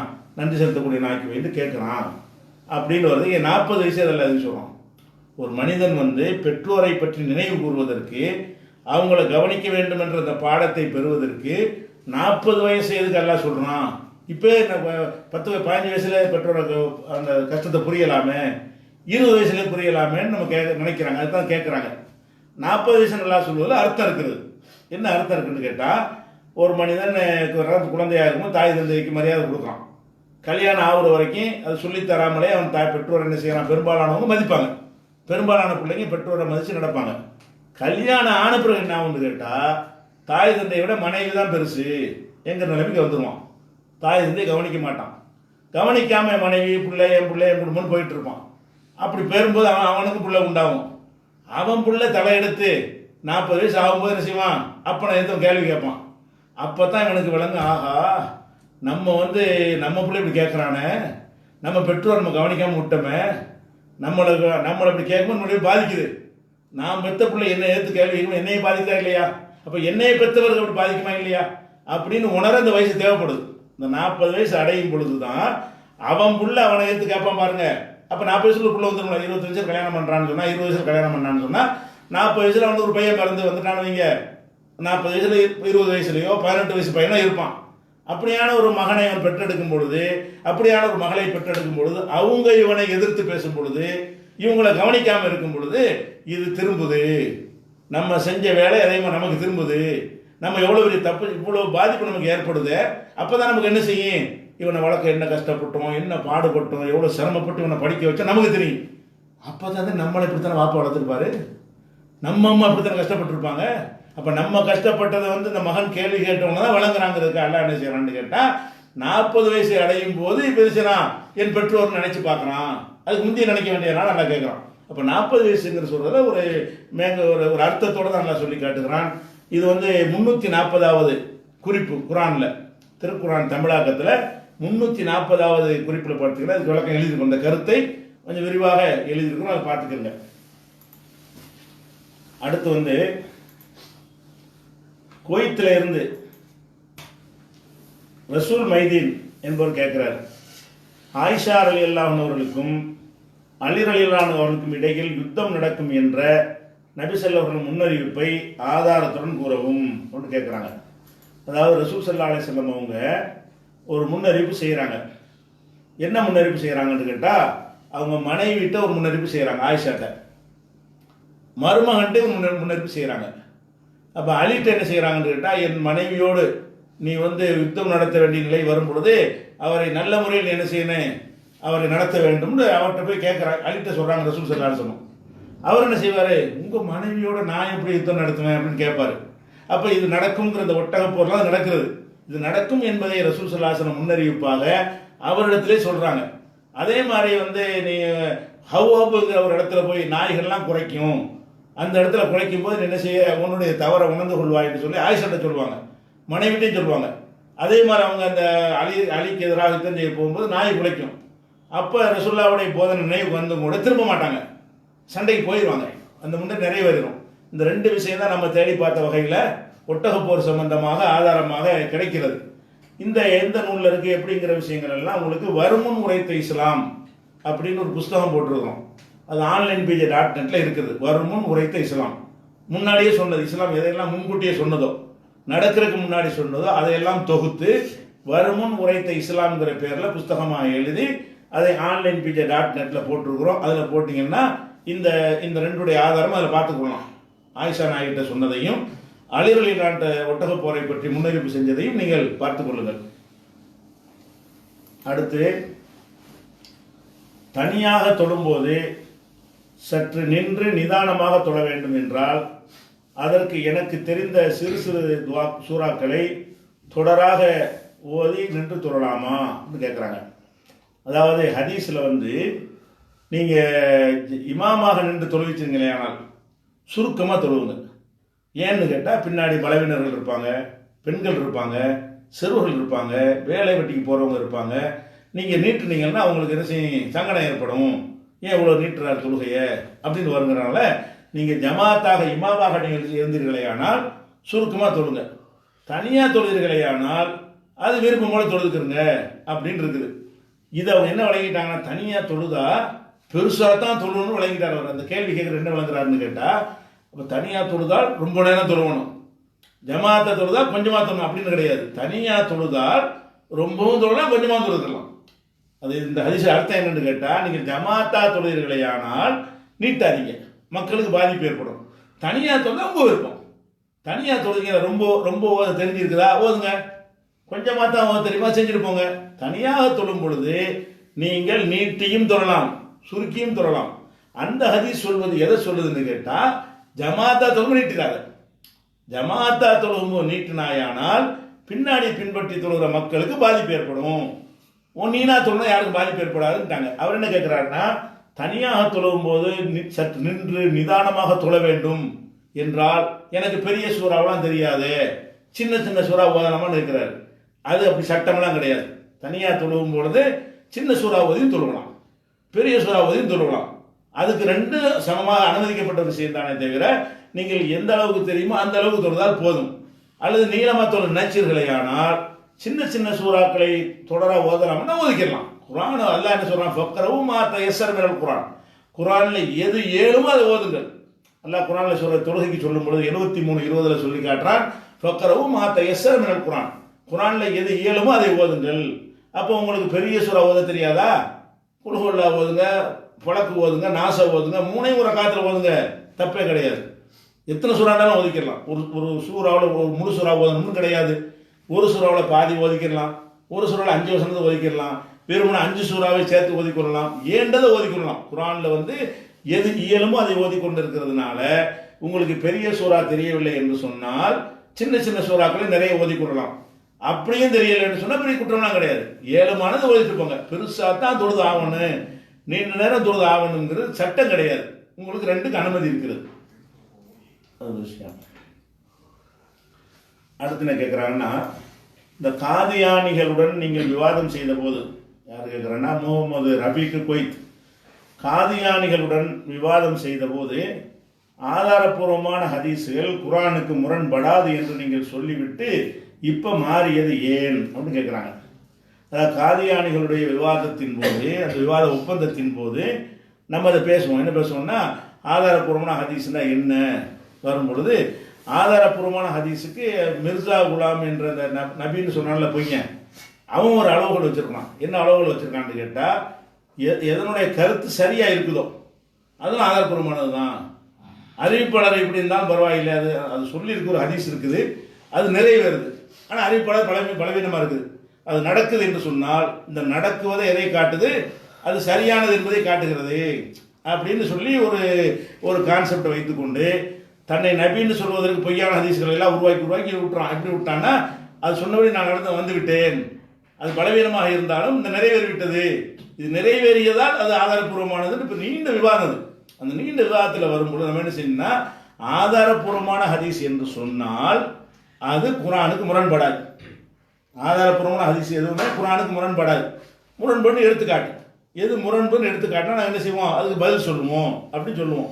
அவங்க அதை ஒத்துக்கிற மாட்டாங்க, எடுத்துக்காட்ட மாட்டாங்க. அது விவாத ஒப்பந்தத்தின் போது பேசின ஒரு விஷயம். இப்போ என்ன கேட்குறாருன்னா, ஆதாரப்பூர்வமான ஹதீஸுகள் வந்து இப்போ குர்ஆனுக்கு முரண்படுன்னு சொல்றீங்களா அப்படின்னு கேட்குறாங்க. இப்போவும் நம்ம சொல்கிறோம், ஆதாரப்பூர்வமான ஹதீஸ் குர்ஆனுக்கு முரண்படாது. குர்ஆனுக்கு முரண்படாட்டி தான் ஆதாரப்பூர்வமான ஹதீஸ். நீங்கள் ஒரு விஷயம் குர்ஆனுக்கு முரண்பாடாக இருந்தால் அதுவே ஆதாரப்பூர்வமானது இல்லைன்னு ஆக்கிவிடும். அப்போ ஆதாரப்பூர்வமான நீங்கள் கொண்டாந்து வைத்து நீங்கள் அறிவிப்பாளரை மட்டும் வைத்து கொண்டு பேசுறீங்க ஆதாரப்பூர்வமானது. ஆதாரப்பூர்வமானது என்பதற்கு அர்த்தம் என்னன்னு கேட்டால், சொல்கிற ஆளும் சரியாக இருக்கணும், செய்தியும் சரியாக இருக்கணும். ஆளும் சரியான ஆட்களாக இருக்க வேண்டும், அந்த மெசேஜும் குர்ஆனோடு மோதாமல் இருக்க வேண்டும். ரெண்டும் சேர்ந்தா மட்டும்தான் ஆதாரப்பூர்வமான செய்தின்னு வரும். இப்போ நம்ம என்ன சொல்கிறோம்னு கேட்டால், ஆதாரப்பூர்வமான ஹதீஸ் என்று சொன்னாலேயே இரு இலக்கணம் இருக்கணும். ஒன்றே அறிவிப்பாளர்கள்லாம் கரெக்டாக இருக்க வேண்டும். கரெக்டுனா கரெக்டு என்று நம்ம அறிவுக்கு உட்பட்டு, அது பொய்யா இருக்கலாம், மனிதர்கள் தான் தீர்மானிக்கிறாங்க. அவர் மீது குறை சொல்லப்படாமல் நம்பகமானவர்கள் என்று கருதக்கூடிய வகையில் அவங்க இருக்க வேண்டும். ஒன்று. ரெண்டாவது, சொல்லக்கூடிய செய்தி குர்ஆனோடு மோதக்கூடாது. இப்படி இருந்தால் தான் ஆதாரப்பூர்வமான ஹதீஸ்ன்றோம். அப்படிங்கிற வகையில் பார்த்தீங்கன்னா, அவங்க ஒரு அறிவிப்பாளர் சரியாக இருக்கிற ஹதீஸை கொண்டாட மட்டும் தந்தாலும் அறிவிப்பாளர் தான் சரிப்பா, கருத்து சரியில்லை அப்படின்னு நம்ம சொல்லிடுவோம். இந்த ஒரு அடிப்படையில் நம்ம இப்போ சொல்லிக்கிட்டு இருக்கிறோம். அவங்க அதில் என்ன கேட்குறாங்கன்னு கேட்டால், முதல்ல இந்த அர்த்தம் நீங்கள் சொல்லலை. முதல்ல என்ன சொன்னீங்க, ஆதாரப்பூர்வமான ஹதீஸ் குர்ஆனுக்கு முரண்படாது. அப்போ எதெல்லாம் ஆதாரப்பூர்வமானது சஹீஹ் என்று சொல்லப்படுதோ அதில் ஒன்று கூட குர்ஆனுக்கு மாற்றமாக இருக்கான்னு சேலஞ்சு பண்ணீங்கன்னு சொல்கிறார். சேலஞ்சு பண்ணோம். சேலஞ்சு பண்ண அவன் சேலஞ்சு ஏற்றுக்கல. சேலஞ்சு ஏற்றுக்கிட்டு இந்த ஹதீஸ் கொண்டாந்து காட்டி அப்படி செய்யலை யாருமே. ஆனால் என்ன செஞ்சோம், இதை நம்ம திங்க் பண்ணோம். அவர் இப்படி சொல்லியிருக்கிறோம், குர்ஆனுக்கு முரண் அவ்வளோ கான்ஃபிடன்ட் நம்பிக்கை. இதை விளங்க வேண்டிய விஷயம் என்னன்னு கேட்டால், ஹதீஸை தள்ளணுங்கிற கடுகளை கூட நம்ம உள்ளத்தில் இல்லை. எதனால் இப்படி சொன்னோம், ஹதீஸ்னா முரண்படாது, ஆதாரப்பூர்வமாக அவ்வளோ கான்ஃபிடென்ட்டான நம்பிக்கையில் தான் நம்ம வார்த்தைக்கப்பட்டு வந்தோம். அவன் அப்படி விவாதத்தில் வந்து ஏதாவது சொல்லியிருந்தானே, ஏன்னால் அப்போ கூட நம்ம சிந்தனையை செலுத்தியிருக்க முடியும். அப்புறம் பார்க்கும் பொழுது தான் அவன் எடுத்து வச்சு நம்ம விளங்கவில்லை. பிறகு பார்க்கக்கூடிய நேரத்தில் தான் குர்ஆனும் டைரக்டாக மோதுகிறது. ஆனால் ஆன்சர் பண்ண முடியலை, பதில் சொல்ல முடியலை. கண்டிப்பாக இது முரணாக தான் இருக்குது என்று தெரிய வரும் பொழுது, அப்போ நம்ம ஹதீஸ் கலையை நம்ம சரியாக கவனிக்கலை. ஹதீஸ் கலையில் ஆதாரப்பூர்வமானதுக்கு அர்த்தமே என்னன்னு கேட்டால் ரெண்டு தான். ஹதீஸ் கலையில் வந்து ஆதாரப்பூர்வமானதுக்கு அர்த்தம் என்னன்னு கேட்டால், ஆளும் சரியாக இருக்கணும், செய்தியும் சரியாக இருக்கணும். ஆள் சரியாக இருந்து செய்தி சரியாக இல்லைன்னா அது ஆதாரப்பூர்வமான இல்லைன்னு தான் ஹதீஸ் கலையில் இருக்கிறது. அந்த நுணுக்கத்தை கவனிக்காமல் நம்ம சொல்லி இருக்கிறோம் அப்படின்னு நம்ம மாற்றிக்கொண்டோம் நிலையை. இப்போ என்ன சொல்கிறோன்னு கேட்டால், ஆதாரப்பூர்வமான ஹதீஸ் குர்ஆனுக்கு முரண்படாது தான், இதுக்கு அர்த்தம் வேற. அப்போ அதுதான் சொன்னோம், ஆதாரப்பூர்வமான ஹதீஸ் குர்ஆனுக்கு முரண்படாது, அப்போ அர்த்தம் வேற சொன்னபடி தான் சொன்னோம். இப்படி மாறுவது தப்பா? நீங்க என்ன பார்க்கணும், அன்றைக்கு அப்படி சொன்னீர்கள், இன்றைக்கு இப்படி சொன்னீர்கள் என்று பார்ப்பதா, அன்றைக்கு சொன்னது சரியா இன்றைக்கு சொன்னது சரியான்னு பார்ப்பதா? அப்போ அன்றைக்கு சொன்னது எடுத்தீர்களே, ஆனால் நாங்கள் அன்றைக்கு நிறைய விஷயங்கள் சொல்லியிருக்கிறோமே, மதுஹபில் கூட நாங்கள் இருந்திருக்கிறோமே. அன்றைக்கு ஆரம்ப காலத்தில் மதுஹபில் இருந்திருக்கிறோம், மௌலிது ஓதி இருக்கிறோம். எந்த அளவுக்கு சொல்லுவோம், வந்து கேட்பாங்க, இந்த கட்டம் பார்த்தியா மௌலிது ஓதுவாங்கல்ல, அப்போ மட்டும் கேட்கும்போது நாங்களே சொல்லியிருக்கிறோம், எதுக்கு குர்ஆனை ஓதுங்கடா, எதுக்கு இந்த மீலாது விழாது ஓதுறாங்க, நல்லது இருக்குது, ரசூலுல்லாஹ்வுக்கு தானே ஓதணுங்கிற, மனுஷன் வந்து மௌலிது ஓதாத குர்ஆனை ஓதுன்னு சொல்லி கொடுத்துருக்குறோம். அது தப்பு. அதை சொன்ன ஒரு காலத்துலங்க, இந்த மௌலிது ஷிர்கா இருக்கு, அதை ஓதாத, குர்ஆனை ஓதுக்கு எதுக்கு, இந்த பாத்தியாவுக்கு பதிலாக, இந்த இறந்தவர்களுக்கு பதிலாக ரசூலுல்லாஹ் கொண்டாடுறோங்கிற பேரில் குர்ஆனை ஓது, அதுவும் ஓதக்கூடாதுன்னு பேசுகிறோம். அது கூலிக்கு மாரடிக்கிற வேலை செய்யாதுங்கிறோம். அப்போ ஒரு கட்டத்தில் வந்து நாம் பல நிலையில் நம்மளா சிந்திச்சு தான் எது ஹக்கை ஏற்றுக்கணும், ஹக்கு இல்லாட்டி விட்டுறணும். இவ்வளோ நாளாக சொல்லிட்டோமே, நேற்று இதை வச்சு தானே பேசணும் இப்படின்னு இருந்துக்கிட்டு இருந்தா அது சிந்தனையை மழுக செஞ்சிடும். நம்ம ஏற்கனவே காதியான்ட்ட பேசிவிட்டோம், அதனால அதில் நம்ம நிற்போம்னு சொன்னால் அப்போ இது மாற்றமாக இருக்குதுன்னு கேள்வி வரும். என்ன பதில்? குர்ஆனோடு அப்பட்டமாக மோதுகிறது, அது அவ்வளோ அசிங்கமான கருத்தை தருகிறது. அதுதான் ஹதீஸ்ன்னு சொல்லி கொண்டு குர்ஆனையும் சேர்த்து நம்ப முடியாது. இதை நம்பினா அதை நம்ப முடியாது, அதை நம்பினா இதை நம்ப முடியாத நிலை வரும் பொழுது அதுக்கு இன்னும் தேடுதுன்னு தேடணும். இதுக்கு யாராவது பதில் சொல்லியிருக்காங்களா? இந்த ஹதீஸு குர்ஆனுக்கு முரண் என்று ஒரு முடிவுக்கு வரும் பொழுது நம்ம தான் தப்பை வழங்கிட்டோமா, வேற ஏதாவது விளக்கம் இருக்குமா, வேற எந்த அறிஞராக சொல்லியிருக்கிறாங்களான்னு தேடி பார்த்தா காணோம், யாருமே சொல்ல காணோம். பதிலுங்கிற பேரில் அவங்க சொன்னது மேலும் சந்தேகத்தை ஏற்படுத்துகிற விதமாக இருக்குது. இப்படிலாம் வந்த பிறகு சிந்தித்து பார்த்து இந்த முடிவு வந்திருக்கணும். இது ரொம்ப காலத்துக்கு முந்தைய காதியானிவாதம் விளைவிக்குங்க. காதியானிவாதம்ங்கிறது ரொம்ப காலத்து நாகர்கோயிலில் இருக்கிற காலத்தில் வந்து ஒரு ஒப்பந்தம். அது அதுக்கு முந்தி இந்த ஒப்பந்தத்தில் உள்ளது. அப்போ தான் ஜன்னத்தில் எழுதியிருந்தோம் அப்போ பத்திரிகையில். அப்போ அந்த ஒப்பந்தத்தின் போது பேசப்பட்டது தான் சுட்டி காட்டுறாரு. அப்போ அந்த நேரத்தில் உள்ளது வந்து நம்ம அப்படி இருந்தோம். சூனியம் விஷயத்தில் என்ன சொல்லிக்கிட்டு இருந்தோம்? கணவன் மனைவி பிரிக்கலான்னு சொன்னோமா இல்லையா? அன்றைக்கு அப்படி சொல்லிவிட்டு இன்றைக்கே சொல்லிக்கிற அன்றைக்கு சொன்னதை நாங்கள் சொல்லிட்டு அது பிழை என்பதற்கு காரணத்தை சொல்லி தானே இது சொல்கிறோம். ரெண்டு கருத்தையும் வச்சு பாருங்க. அன்றைக்கு சொன்ன கருத்துக்கு நாங்கள் என்ன வாதம் வச்சோம், இன்றைக்கு சொன்ன கருத்துக்கு என்ன வாதம் வைக்கிறோம், இது சரி அப்படி பார்க்கணுமே தவிர அன்றைக்கு சொன்னது இன்றைக்கு சொன்னதுங்கிற ஒரு வாதம் எப்போதுமே வரக்கூடாது. எந்த ஒரு விஷயமா நம்ம ஒன்றை மாற்றி கொண்டோம் ஒன்று இருக்குமே, ஆனால் அதில் என்ன கேட்கக்கூடாது, அன்றைக்கே அப்படி சொன்னு கேட்கக்கூடாது. நம்ம மாற்றி பிறண்டு பேசுனா கேட்கலாம். காலையில் ஆமாங்கிறது, சாயந்தரம் இல்லைங்கிறது, அடுத்த நாள் ஆமாங்கிறது, அதுக்கடுத்த நாள் இல்லைங்கிறது, இது கேட்கலாம். என்னடா காலையில் ஒன்று சாயந்தரம் மாற்றி பேசுறேன்னு சொல்லலாம். ஆய்வு செஞ்சு சிந்திச்சு பார்த்து 5 வருஷமா சொன்ன ஒரு கருத்தை இது சரியில்லைன்னு முடிவு பண்ணிட்டு இது தப்பு தான் ஆன பிறகு அதையே சொல்லி கொட்டுக்கிறோம். இதில் கேட்கக்கூடாது. எதை தவறென்று விட்டுட்டோமோ, எதை நம்ம ஏற்றுக்கொள்ளவில்லையோ, அதுக்குரிய காரண காரியத்தை விளக்கிட்டோமோ, அப்போ என்ன கேள்வி கேட்கக்கூடாதுன்னா, நேற்று சொன்னது என்னாச்சுன்னு கேட்கக்கூடாது. நேற்று சொன்னது பிழையாகிவிட்டது. அதான் மனுஷன். அல்லாஹ் வந்து மனிதர்களை எப்படி தான் படைத்திருக்கிறான். இந்த கேள்வியை இதை கேட்பார்களே, ஆனால் எந்த குரூப்பில் கேட்டாலும் சரி அவங்களுக்கு அந்த அருகதை கிடையாது. ஏன்னு கேட்டால் எல்லா இமாம்களும் மாற்றிருக்கிறாங்க. ஒரு இமாம் எந்த ஒரு இமாம் தான் சொன்னதை கடைசி வரைக்கும் அதான் சரின்னு இருந்ததே இல்லை. அது அபு ஹனீஃபா மாற்றிக்கொண்ட ஹதீஸ்கள்னு பார்த்தீங்கன்னா நூற்றுக்கணக்கான சட்டங்கள் இருக்குது. ஷாஃபி மாற்றிக்கொண்ட ஷாஃபி இமாமுக்கு ஜதீது கதீமு பழைய சொல்லு புதிய சொல்லுன்னு இருக்குது. அப்போ பழைய சொல்லு போனால் ஒரு மாதிரியா இருக்கும், புதிய சொல்லு வேறையா இருக்கும். ஏன் மாற்றினாரு? மாற்றுறது நல்லது. மாற்றுறதுன்னு அவர் குறை சொல்லிடக்கூடாது. நேர்த்தியான் ஷாஃபி எப்படி சொன்னார், இன்னைக்கு எப்படி சொன்னார்னா விளங்கி சொல்றாரு. அவர் ஏன் நேற்று உள்ளதை தவறுன்னு சொல்றது காரணத்தை சொல்றாரு, சும்மா சொல்றது. நேற்று நான் இப்படி சொன்னேன், எனக்கு இந்த ஆதாரம் கிடைக்கவில்லை, இப்போ இந்த ஆதாரம் கிடைத்து விட்டது, கிடைத்த பிறகு நான் அதை சொல்லக்கூடாது, இதன்படி தான் நான் சொல்ல வேண்டும், இதான் சரிங்கிறார். இப்போ நம்ம என்ன செய்யணும்? நேர்த்தியும் சொன்ன தெரியல, நேர்த்தியும் அவனுக்கு தெரியல, இப்போ நான் என்ன அல்லாவா? நேர்த்தி தெரியலை என்றால் அப்போ அல்லாவுக்கு தான் எல்லாம் தெரிஞ்சவன். அதனால வந்து நாம் பல விஷயங்களில் முன்பு சொன்னதை மாற்றிருக்கோம். புதிய கண்டுபிடிப்புலாம் தேவை கிடையாது. நீங்கள் நம்ம ஆன்லைன்.நெட்டில் பார்த்தீங்கன்னா மாற்றிக்கொண்ட செய்தி நிறைய வரும். முன்னர் நாம் சொல்லி இருந்தோம், இதை ஆதாரம் வைத்திருந்தோம், இந்த வாதத்தை வைத்திருந்தோம் என்று சொல்லி நிறைய திருத்திருக்கோம். குரான்லேயே எடிஷன் போட்டிருக்கிறோமே, அதில் சுட்டி காட்ட 4வது எடிஷனில் உள்ளது 6வது எடிஷனில் மாற்றுவோம். 6வது எடிஷனில் தவறு இருக்கணும்னு சுட்டி காட்டுவார், நேர் சுட்டி காட்டுவார். ஆமாம் இவர் சொல்ல கருத்து சரியாவில் இருக்குது, நம்மள கவனிக்காம விட்டோம் என்று மாற்றுவோம். இப்போ போட்ட எடிஷனில் சுட்டி காட்ட நாளைக்கு மாற்றுவோம். இதுதான் ஒரு முஸ்லீமுடைய பண்பாக இருக்கணும். அந்த வகையில் இப்போ மாற்றிக்கிட்டோம் என்று சொன்னால் எதனால் மாற்றணும்? வஹி வந்து முரண்படாது. எதனால் நம்ம அடிப்படை விளைக்கணும்? வஹின்னா அல்லாவுடைய செய்தி, அல்லாவுடைய செய்தி முரண்படாது. குர்ஆனும் அல்லாவுடைய செய்தி, ஹதீஸும் அல்லாவுடைய செய்தி. அல்லாவுடைய செய்தியுடைய சிறப்பை என்னன்னு கேட்டால், இதில் வந்து அல்லாஹ் தவிர வேற யாரிடமிருந்து வந்திருக்குமே ஆனால் அநேக முரண்பாடுகளை பார்த்திருப்பாருங்கிறான். அல்லாஹ் வஹியில் முரண்பாடு இருக்காது, கண்ணு முன்னாடி முரண்பாடு தெரிகிறது. அப்போ தெரிஞ்சால் அது வஹியில் இதான் வஹின்னு போயிடணும். குர்ஆன் தான் வஹி, அது சந்தேகத்துக்குரியதாக இருக்குன்னு தள்ளி விட்டுறணும் அப்படிங்கிற எடுத்துருவோம். அது குர்ஆனுக்கு ஹதீஸ் முரண்படுமாங்கிற அந்த தலைப்பில் உள்ள நூல் இருக்குது, அதை பார்த்து தெரிஞ்சுக்கிறங்க. அடுத்து மாறுவேட போட்டிகளில் இம்ரான்கிறவர் கேட்கிறாரு, மாறுவேட போட்டிகளில் குழந்தைகளும் பெரியவர்களும் கலந்து கொள்ளலாமா கேட்குறாங்க. தவறு என்றால் எந்த வகையில் தவறு என்று விளக்கவும் கேட்குறாங்க. அதாவது மாறுவேடம் என்று சொல்வது பல வகையில் இருக்கிறது. முதல் விஷயமாக இந்த மாறுவேடத்தை விட்டுட்டு பொதுவாக ஒரு மனிதன் யதார்த்தமாக பேசுகிற உண்மையை சொல்லிக்கொள்ளலாம். அதை ஒரு மறைமுகமான ஒரு காட்சி அமைப்பின் மூலமாகவும் அந்த கருத்துக்களை சொல்வதற்கு மார்க்கத்தில் அனுமதி, இந்த அடிப்படை விளங்கிக் கொள்ளணும். இப்போ இப்ராஹிம் நபியுடைய இந்த வரலாறு வந்து இந்த பாடத்தை நீங்கள் படிக்கலாம். இப்ராஹிம் நபி என்ன செய்கிறாங்க? அவர் ஒருபோதும் சிறுக்க வைக்கவில்லை, நல்லா சொல்லி காட்டுறோம். ஒமாக்கான மினல் முஷ்ரிக்கீன், அவர் இணை கற்பித்தவராக இருந்ததே இல்லைங்கிறான். அப்படியான ஒரு இப்ராஹிம் நபி அவர் என்ன செய்கிறாருன்னு கேட்டால், சூரியனை பார்த்து இதான் கடவுளுங்கிறார், சந்திரனை பார்த்து இதான் கடவுளுங்கிறார், நட்சத்திரத்தை பார்த்து ஆர்டர் மாற்றி நட்சத்திரத்தை பார்த்து கடவுளுங்கிறார், அப்புறம் சந்திரனை பார்த்து கொஞ்சம் பெருசாக இருக்கு தான் கடவுளுங்கிறாரு, சூரியனை பார்த்து இதுவும் கடவுளுங்கிறாரு. அது மறைஞ்ச உடனே கடவுள் இப்படி இருக்க முடியாதுங்கிறாரு. இப்படி அவர் சொன்னார்னு இருக்குதுல்ல, அவர் கடவுள் நம்பியா சொன்னார்? ஹாதா ரப்பின்னு நட்சத்திரத்தை பார்த்து இறைவனுங்கிறார்.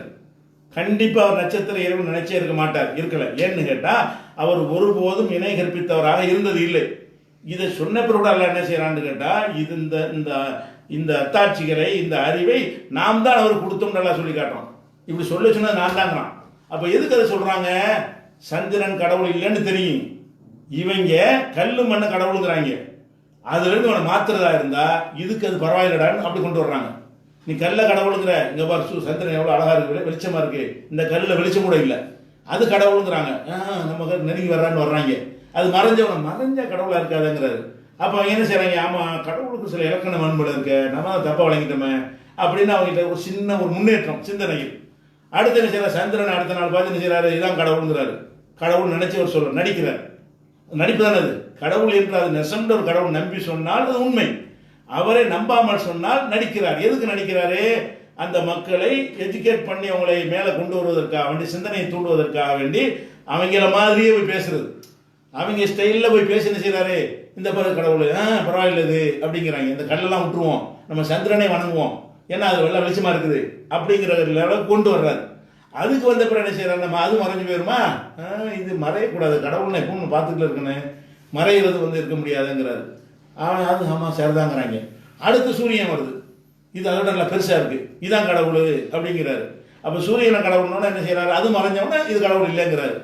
அப்புறம் அடுத்த நாளைக்கு என்ன செய்ய போறாங்க? காத்துட்டு இருக்கிறாங்க. என்னடா இன்னைக்கு சூரியன் நட்சத்திரங்கிறாரு, இன்னைக்கு சந்திரங்கிறார், நாளைக்கு சூரியன்கிறார், நாளை கழிச்சு என்ன சொல்லுவாங்க? வெயிட் பண்றாங்க. அப்ப இன்னி வஜ்ஜகத்து வஜ்ஜிகள் இல்லது பத்திர சமாவாத்தி உள்ளார். நான் வானம் பூமி எவன் படைச்சானோ அவனை நோக்கி திரும்பிட்டேன், அவன் தான் கடவுள், அவனை நோக்கி நான் கவனம் திருப்பி விட்டேங்கிறார். இப்ப இப்ராஹிம் நபி இதை இந்த நிலையில தான் அவருடைய அறிவு இருந்ததா? இல்லை. நட்சத்திரத்தை கடவுள்னு சொல்ற அளவுக்கு அவர் இருந்தாரன்னா இருக்கவில்லை.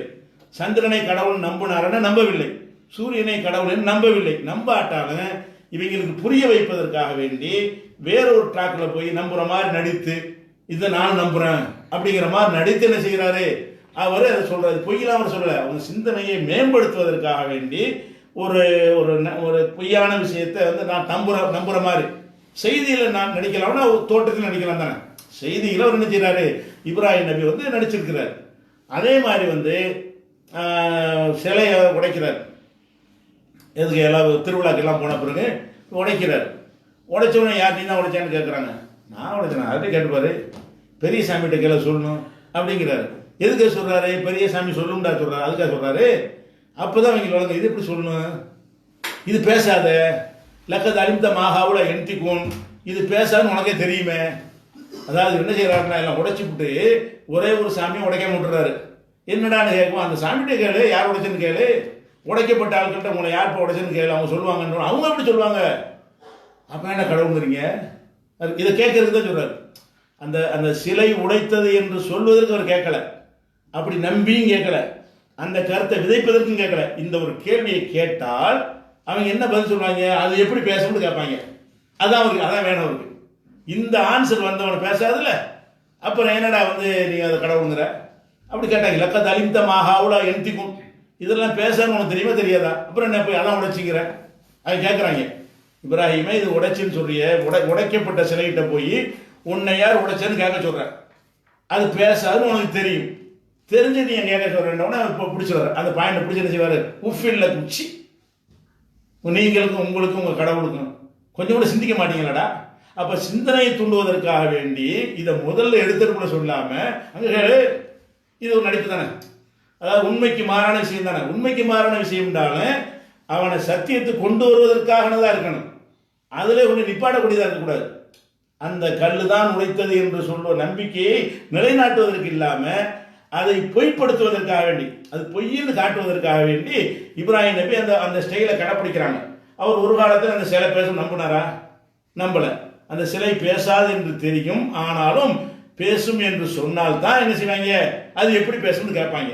அப்ப நம்ம சொல்லும் போது அந்த கருத்து நல்லா உள்ள போய் இறங்கும். இந்த ஒரு அடிப்படை இதெல்லாம் எல்லாம் குர்ஆன்ல சொல்லி காட்டுறோம், இப்ராஹிம் நபியுடைய வரலாறையெல்லாம்.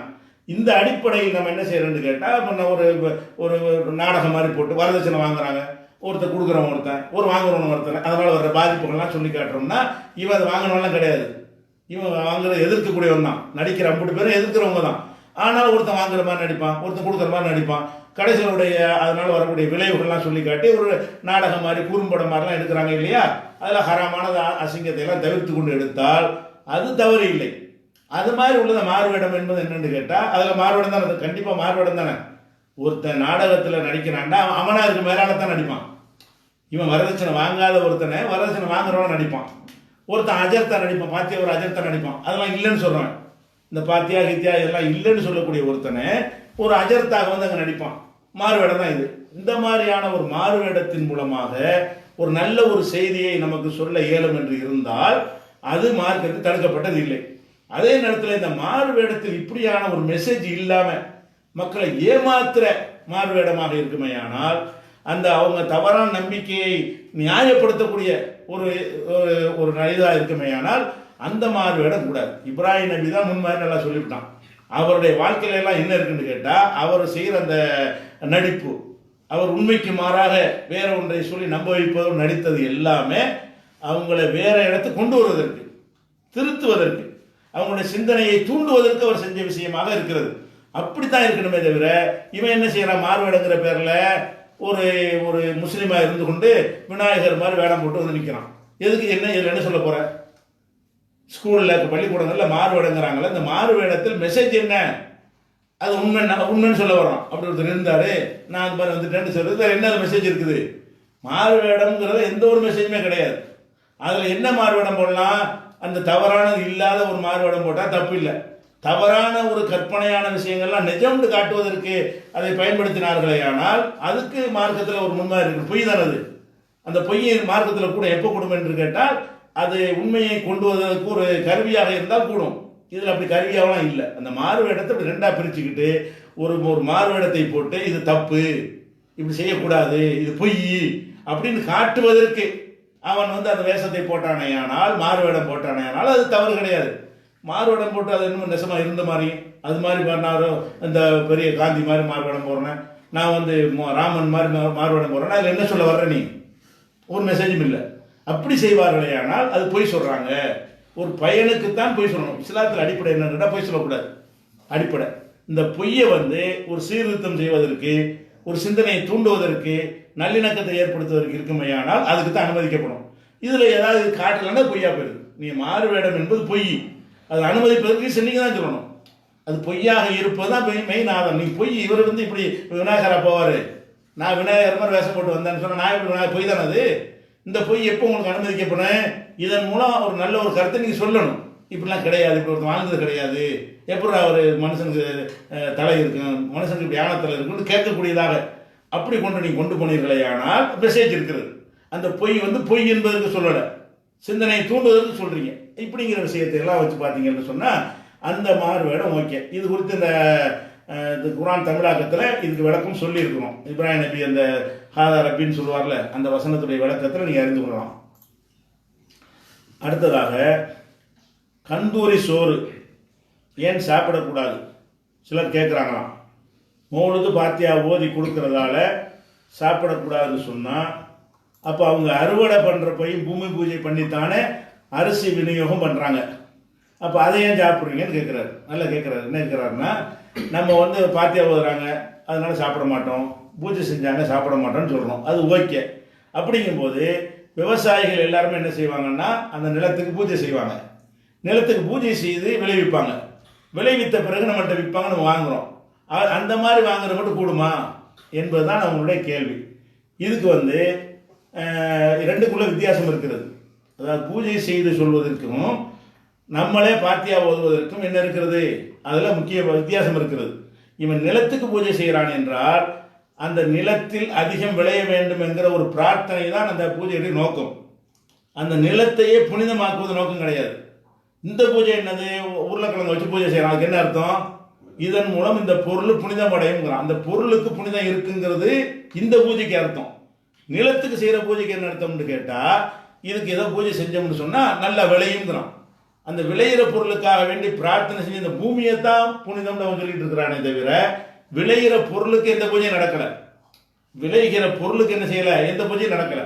நம்ம காசை கொடுத்து வாங்குறோம். அப்போ பூஜை செய்வதனால் எது நம்ம கூடாது என்று சொல்கிறோம் என்று கேட்டால், அந்த பூஜை செய்யப்படும் பொருளுக்கு ஒரு புனிதம் இருக்கிறது, அதில் ஒரு பரக்கத்து ஏறிவிட்டது, அதில் ஒரு பவர் வந்து விட்டது, அது சாதாரண உணவு என்கிற நிலையை தாண்டி விட்டது அப்படின்னு கருதினார்களே ஆனால் அது மார்க்கத்தில் தவறுண்டு ஆகிவிடுது. எல்லாம் தடுத்துறான். அந்த 4 விஷயத்தில் தடுக்கப்பட்டதாக இது. பன்றி ரத்தம் அதில் வரும்போது பூஜை செய்யப்பட்டதுன்னு நல்லா சொல்லிடுறான். ஆனால் நிலத்தை பூஜிக்கிறதுங்கிறது வந்து அவனுடைய நிலத்தை கடவுள்கிட்ட வேண்டான். அவன் யாரை கடவுளுங்கிறானோ வேண்டி நிறைய உற்பத்தி ஆகணும்னு மண்ணை போய் பூஜை பண்ணுறான்.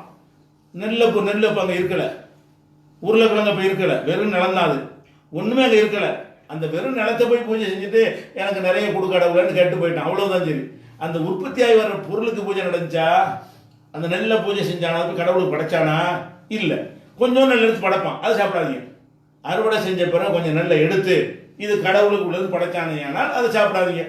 கொஞ்சம் காய்கறி எடுத்து அதை படைச்சானா சாப்பிடாதீங்க. மற்றது விற்கிறான், விலைக்கு விற்கிறான். பூஜை செஞ்சால் விற்பான. முதல்ல நம்ம காசை கொடுத்து வாங்குவதிலிருந்து அவன் கடவுளுக்கு உரியதாக அவன் ஆக்கலன்னு அர்த்தம். பூஜை செஞ்ச பொருளை பிரசாதத்தை வந்து என்ன செய்வான்? அதை பக்தியோட தான் கொடுப்பான். இது குறித்து நம்ம இணைஞ்சிருக்கோம்னா, பூஜிக்கப்பட்ட நிலத்தில் பயிரிடப்பட்டதை உண்ணலாமான்னு ஒரு ஆர்டிக்கலே போட்டிருக்கோம். முந்தைய ரொம்ப காலத்துக்கு முந்தைய போடுற ஆன்லைன் பேஜ் டாக்டரில் இருக்கிறது. இந்த ஆர்டிக்கலை உங்களுக்கு என்ன செய்வோம்? ரெண்டுக்குள்ள வித்தியாசத்தை விளக்கி இன்ஷால்லா நாளைக்கு போட்டுவிட்ருவோம். அதை ஆன்லைன் பேஜில் உள்ள எடுத்து நம்ம ஃபேஸ்புக்கில் போட்டுருவோம். அடுத்து ஒன்று கேட்குறாரு. யார் கேட்குறா? ஆவூர் தஞ்சை வடக்கு பேரை காணா. சரி, தஞ்சை வடக்கு ஆவூர்லேருந்து கேட்குறாரு. என்ன கேட்குறாருன்னா, குரானில் வந்து ஜின்னையும் மனிதனையும் என்னை வணங்குவதற்காக தவிர வேறு எதற்கும் படைக்கவில்லை அப்படின்ற 51, 56, 51வது சூரா 56வது வசனத்தில் அல்லாஹ் சொல்லுகிறான். அப்போ அல்லாஹ் வணங்குறதுக்கு தவிர எதுவும் படைக்கலன்னா அதையே தான் செஞ்சுட்டு இருக்கணும். அவர் கேட்குறாரு, அல்லாஹ் நம்ம படைச்சதுக்கு வணங்குறது தான் படைச்சிருக்கலாம். அப்போ 24 மணி நேரம் வணங்கிட்டு தான் இருக்கணும். நம்ம சாப்பிடலாமா? நம்ம வணங்காமல் எப்படி சாப்பிடுவது?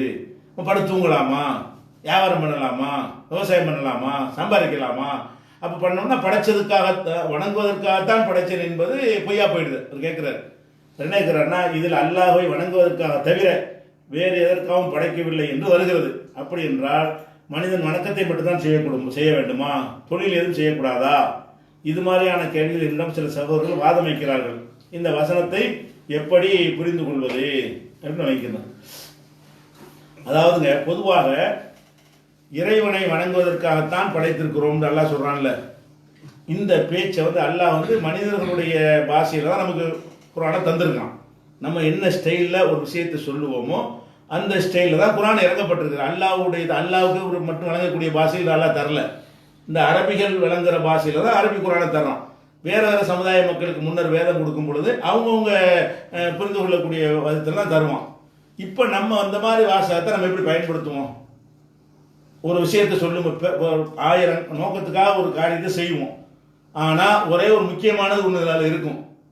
என்ன முக்கியம்? ஒரு உதாரணமாக வந்து உன்னோட சந்தோஷமாக இருப்பதற்கு தான் கல்யாணம் இருப்பதற்காக தவிர நாம் கல்யாணம் பண்ணலைங்கிறோம். அப்போ வேறு எதுவுமே செய்யக்கூடாது. அப்போ அது என்ன? அதான் மெயின் விஷயம் தான். மெயின் விஷயத்தை சொன்னால் மற்றது இல்லைன்னு கிடையாது. பிரதான நோக்கம்னு அர்த்தம். அதாவது மனிதன் படைக்கப்பட்ட பிரதான நோக்கம் என்னன்னு கேட்டால் அது அந்த பிரதான நோக்கத்திற்கு மட்டும் அல்லாஹ் சொல்லி காட்டினா பிரதானம் இல்லாத பல காரியங்களும் இருக்கும். நம்ம மனிதனுடைய ஸ்டைல் என்ன செய்வோம்? ஒருத்தனை பற்றி பேசும் பொழுது, ஒரு மனைவியை பேசும் பொழுது, கணவனை பேசும் பொழுது, ஒரு உணவை சாப்பிடும் பொழுது இதுக்காகத்தான் நான் சாப்பிடுகிறேன் அப்படிமா. ஒருத்தன் உதவி செய்யும் பொழுது நீ வந்து எனக்கு நன்றி செலுத்த வேண்டும் தான் உதவி செய்யறேங்கிறான். அப்போ நன்றியை செலுத்திட்டு அவன் அதை செஞ்சுட்டு இருக்க முடியுமா? அவன் வேற வேறு காரியங்களும் செய்யத்தான் செய்வான். பிரதானமான நோக்கம் என்ன என்பதைத்தான் இந்த வசனத்தில் சொல்லப்படுமே தவிர இதை வேற தொழிலே செய்யக்கூடாது என்று எடுத்துக்கொள்ளக்கூடாது. ஏன் கூடாது என்று கேட்டால் அந்த அல்லாஹ் தான் அதை சொல்றான். சம்பாதிங்க, தொழுது முடிச்சோம் ஓடுங்க, ஜும்மா தொழுகைக்கு வந்துட்டா கடை அடைச்சிருங்க, ஜும்மா தொழுதுனா ஓடி போய் அல்லாஹ்வுடைய அவர்களை தேடுங்கிறான். அப்போ என்னை வணங்குவதற்காகத்தான் படைத்தேன்னு சொல்லக்கூடியவன் வேற வேலையும் செய்யலாம் என்று சொன்னால் அப்ப என்ன அர்த்தம்? அதுக்கு வணங்குவது பிரதானம் அர்த்தமே தவிர வேறு எது செய்யக்கூடாதுன்னு அர்த்தம் இல்லை. வேறு எது செய்யக்கூடாதுங்கிற அர்த்தத்தை அல்லாவே நம்ம காட்டிடுறான். குரான்ல எவ்வளவு வேலைகள் நம்ம செய்யலாம். தாய் தந்தையர் கவனிக்க சொல்ற குரான்ல தான் இருக்கு. தர்மம் செய்ய சொல்றான், சம்பாதிக்க சொல்றான், ஜக்காத்து கொடுக்க சொல்றான். ஜக்காத்து கொடுத்தாலும் சம்பாதிக்கணுமே. விவசாயம் பண்ண சொல்றான். விவசாயம் பண்ணா இபாதத்து இல்லாத வேலை தானே. பிரயாணத்துக்கு சொல்றான். மேல் கொண்டாலும் போ, சந்திரனுக்கு கொண்டாலும் போ, சொல்லி கொண்டாலும் போங்கிறான். அப்ப இதெல்லாம் வந்து இபாதத்து அல்லாத வேலைகள் தான். இந்த வேலைகளை பற்றி அல்லாஹ் சொல்லுவதிலிருந்து என்ன விளங்குது என்று கேட்டா, மனிதனை வணங்குவதற்காக படைத்தேன் என்று சொல்வது பிரதான நோக்கம். மற்ற காரியங்களை செய்து கொள்ளலாம், அது ஒரு விஷயம். அப்படி செஞ்சாலும் அதுவும் இபாதத் தான். ரெண்டாவது விஷயம் என்னன்னு கேட்டா, நீங்கள் ஏன் வியாபாரம் பண்ணுறீங்க? அவன் அனுமதிச்சிருக்கிறான். அல்லாஹ் அனுமதித்தான் என்பதற்காக நீங்கள் செஞ்சால் அது இபாதத்தா இல்லையா? இபாதத்து நீங்கள் தக்பீர் எடுத்து தொழுவது மட்டும் நினைக்கிறதுனால வருது. இது இபாதத்து என்றால் என்ன? அப்துல இருந்து வர்றது இபாதத். அப்துன்னா அடிமை. அடிமை என்று உன்னை ஒப்புக்கொள்வது, எஜமான் என்று அவனை ஒப்புக்கொள்வது. அந்த எஜமான் சொல்வதை நீங்கள் எந்த விஷயத்தில் செஞ்சாலும் அது இபாதத். ரசூலுல்லாஹ் என்ன சொன்னாங்க? உன் மனைவியுடைய வாயில் ஒரு கவலை உணவை ஊட்டுவதற்கு உட்பட உனக்கு கூலி இருக்குன்னாங்க. ஏன் கூலி இருக்குன்னாங்க? கூலி இருந்தால் இபாதத்துன்னு அர்த்தம். அல்லாஹ் ஒரு விஷயத்துக்கு கூலி தர்றான்னு சொன்னால் அது வணக்கம்னு அர்த்தம். அப்போ மனைவி அல்லாஹ் கவனிக்க சொல்லுகிறான், அவன் கவனிக்க சொன்ன காரணத்தினால் நான் கவனிக்கிறேன், தாயை கவனிக்க சொல்லுகிறான் அதனால் கவனிக்கிறேன் என்று அவன் நடந்து கொண்டானேயானால் அவன் இபாதத் ஆயிடுது. இன்னும் சொல்ல போனால் ஒருத்தன் ஒழுக்கமாக நடந்து கொண்டான்னு வைங்க, அதுக்கு கூட அவனுக்கு கூலி இருக்குது அப்படின்னு சொல்லுவாங்க. அவன் சந்தோஷத்துக்கு அவன் மனைவிட்ட சந்தோஷமா இருந்து அதுக்கு ஏன் கூலி கொடுக்கணும்னு கேட்கும் பொழுது அவன் வேற மாதிரி இந்த சந்தோஷத்தை அடைஞ்சா பாவமா இல்லையா? அதை செய்யாம ஹலால செய்யறானா இல்லையா? அதுதான் கூலி. விபச்சாரத்தின் மூலமா அதை அடையாமல் கல்யாணத்தின் மூலமா அடையிறான் பாருங்க, அதுதான் கூலிங்கிறாங்க. அப்ப என்ன விளங்கணும்னு கேட்டா, ஒரு முஸ்லீம் அவன் எதை செஞ்சாலும் இபாதத்தான் செய்யறான், இபாதத்தான் செய்யணும். கல்யாணம் பண்றியா, நீ வரதட்சணை வாங்காம மகர் கொடுத்தா என்ன அர்த்தம்? உன்னை அடிமையாண்டு ஒத்துக்கிட்டேன்னு அர்த்தம், அவனை எஜமாண்டு ஒத்துக்கிட்டேன்னு அர்த்தம். அதை இபாதத்து. அது அல்லாவை வணங்க போய்தான், அல்லாவுக்கு அடிமைத்தனம் செய்ய போய்தான் நீங்க அதை செய்யறீங்க. நீங்க வியாபாரமா பண்றீங்க, அது அல்லாஹ் அனுமதிச்சுக்கா செய்றீங்க. பன்றி விற்க மாட்டேங்கிறீங்க அல்லாஹ் தடுத்ததுனால. அப்ப அல்லாஹ் தடுத்தான் என்பதற்கு நான் இதை செய்ய மாட்டேன், அல்லாஹ் அனுமதித்தா அதை செய்யறேன் அப்படின்னா அவன் எஜமான், நான் அடிமை. அதான் இபாதத்து. அப்ப இபாதத்துன்னு சொன்னா வெறுமனே தொழுகை நோன்பு என்று மட்டும் நம்ம நினைக்கிறோமே தவிர, இபாதத்துங்கிற வார்த்தை அபுது என்ற அடிமைத்தனத்திலிருந்து பிறக்கிற ஒரு வார்த்தை. உங்களை துவா செய்றீங்க, அடிமைய அங்க நீங்க உங்களை தாழ்த்தி கொள்றீங்க, அவனை வசதிக்கிறீங்க, தொழுவுறீங்க, யாரெல்லாம் நீ எஜமான் அப்படின்னு ஒத்துக்கிறீங்க, சாப்பிட்றத கட்டுப்படுத்துறீங்க நோம்புல, அதெல்லாம் இதுதான் இருக்குது எல்லாத்துலையுமே. இப்போ எல்லா வியாபாரத்திலாம் என்ன இருக்கிறதோ அதுதான் இதுலையும் இருக்கிறது. அல்லாஹ் சொன்னது கேட்குறேன், நான் எப்படி வேணாலும் என்னுடைய கல்யாணத்தை நடத்த முடியும், ஆடம்பரமா நான் செய்ய முடியாது, நான் கலப்படம் செய்ய முடியும், செய்ய முடியாது. ஏன் செய்ய முடியாது? செய்யக்கூடாதுன்னு அவன் சொல்றான். எவன் சொல்றான்? எஜமான் சொல்றான். அப்ப எஜமான் சொல்ல கேட்டா இபாதத் தானே. என் எஜமான் எனக்கு சொன்னதை நான் கேட்டு நடந்தால் அது இபாதத். அப்ப வணங்குவதற்கு தான் படைத்தீர்கள் என்பதற்கு ரெண்டு அர்த்தம். பிரதானமான விஷயங்களை சொல்வதற்கும் இதை சொல்லலாம். இல்லை என்று வைத்துக் கொண்டா கூட எல்லாமே வணக்கம் தான். ஒரு முஸ்லிமை பொறுத்த வரைக்கும் கோவிலோட பள்ளிவாசலோட வழிபாட்டு தலங்களோட வணக்கத்தை சுருக்கிட முடியாது. வெளியேலாம் இருக்கு வணக்கம் என்பது, வெளியே வீட்டில் இருக்குது, ரோட்ல இருக்குது, எல்லாத்துலேயுமே அவனுக்கு அல்லாஹ்வை நினைச்சு கட்டுப்பட்டு நடத்தல் என்பது இருக்கிறது. அவ்வளவு விஷயங்கள் குர்ஆன்ல சொல்லப்படுது, அவ்வளவு விஷயங்கள் ரசூலுல்லாஹ் வாழ்ந்து காட்டியிருக்கிறாங்க. அப்ப அனைத்தையும் ஒருத்தன் செய்வானேயானால் அல்லாஹ் சொன்னான் என்பது தான் செய்கிறான். அதுக்கு தான் எல்லாத்துக்கும் கூலி கிடைக்கிறது. எல்லாத்துக்கும் கூலி. எது? ஒரு சவுக்கு எடுத்து ஒருத்தன் கொடுத்தா அது கூலி. ஒவ்வொரு மூட்டையில் கூலிக்கு சதக்காங்கிறாங்கல்ல, அது என்ன பெரிய சதக்கா? ஒண்ணுமே கிடையாது. ஒருத்தனை பார்த்து சிரிச்சா கூலி. சிரிச்சா என்ன இருக்கு? நான் ஒரு அளவுக்கு சிரிக்கிறேன்னு கேட்டா அதுக்கு அல்லாட்ட கூலி இருக்கு. எதுக்குன்னா அல்லாஹ் அப்படி கடுகடுப்பா இருக்காத, மனிதரோட நல்லிணக்கமாக நீ இறைவன் சொல்லி இருக்கிறான், அதுக்காக நான் சிரிக்கிறேன். சிரிக்கும் பொழுது இபாதத்து. இறைவன் இதை விரும்புகிறான் என்பதற்காக நான் செய்தால் அது இபாதத்து. கூலி அல்லாஹ் தர்றான்னு கேட்டா நான் விரும்பினவன் செய்கிறான், அப்பதான் கூலி தருவான். நான் எதை கட்டளை எடுக்கிறேனோ அதை செய்கிறான், நான் விரும்புவதை அவன் செய்கிறான், அதுக்கு நான் கூலி கொடுப்பேன். இந்த அடிப்படையில் பார்த்தீங்கன்னா நீங்க செய்யற வியாபாரம் இபாதத் தான். நீங்க செய்யற வியாபாரம் எல்லாமே இபாதத்துங்கிறது, எல்லாமே இபாதத் என்பதற்கு ஏராளமான ஹதீஸ்கள் இருக்குது. அந்த அடிப்படையில் புரிஞ்சுக்கணும். அடுத்த நிமிஷம் நம்ம சின்ன ஒரு பிரேக் விட்டுட்டு அந்த சமகால நிகழ்வுக்கு செல்வோம். சரியா?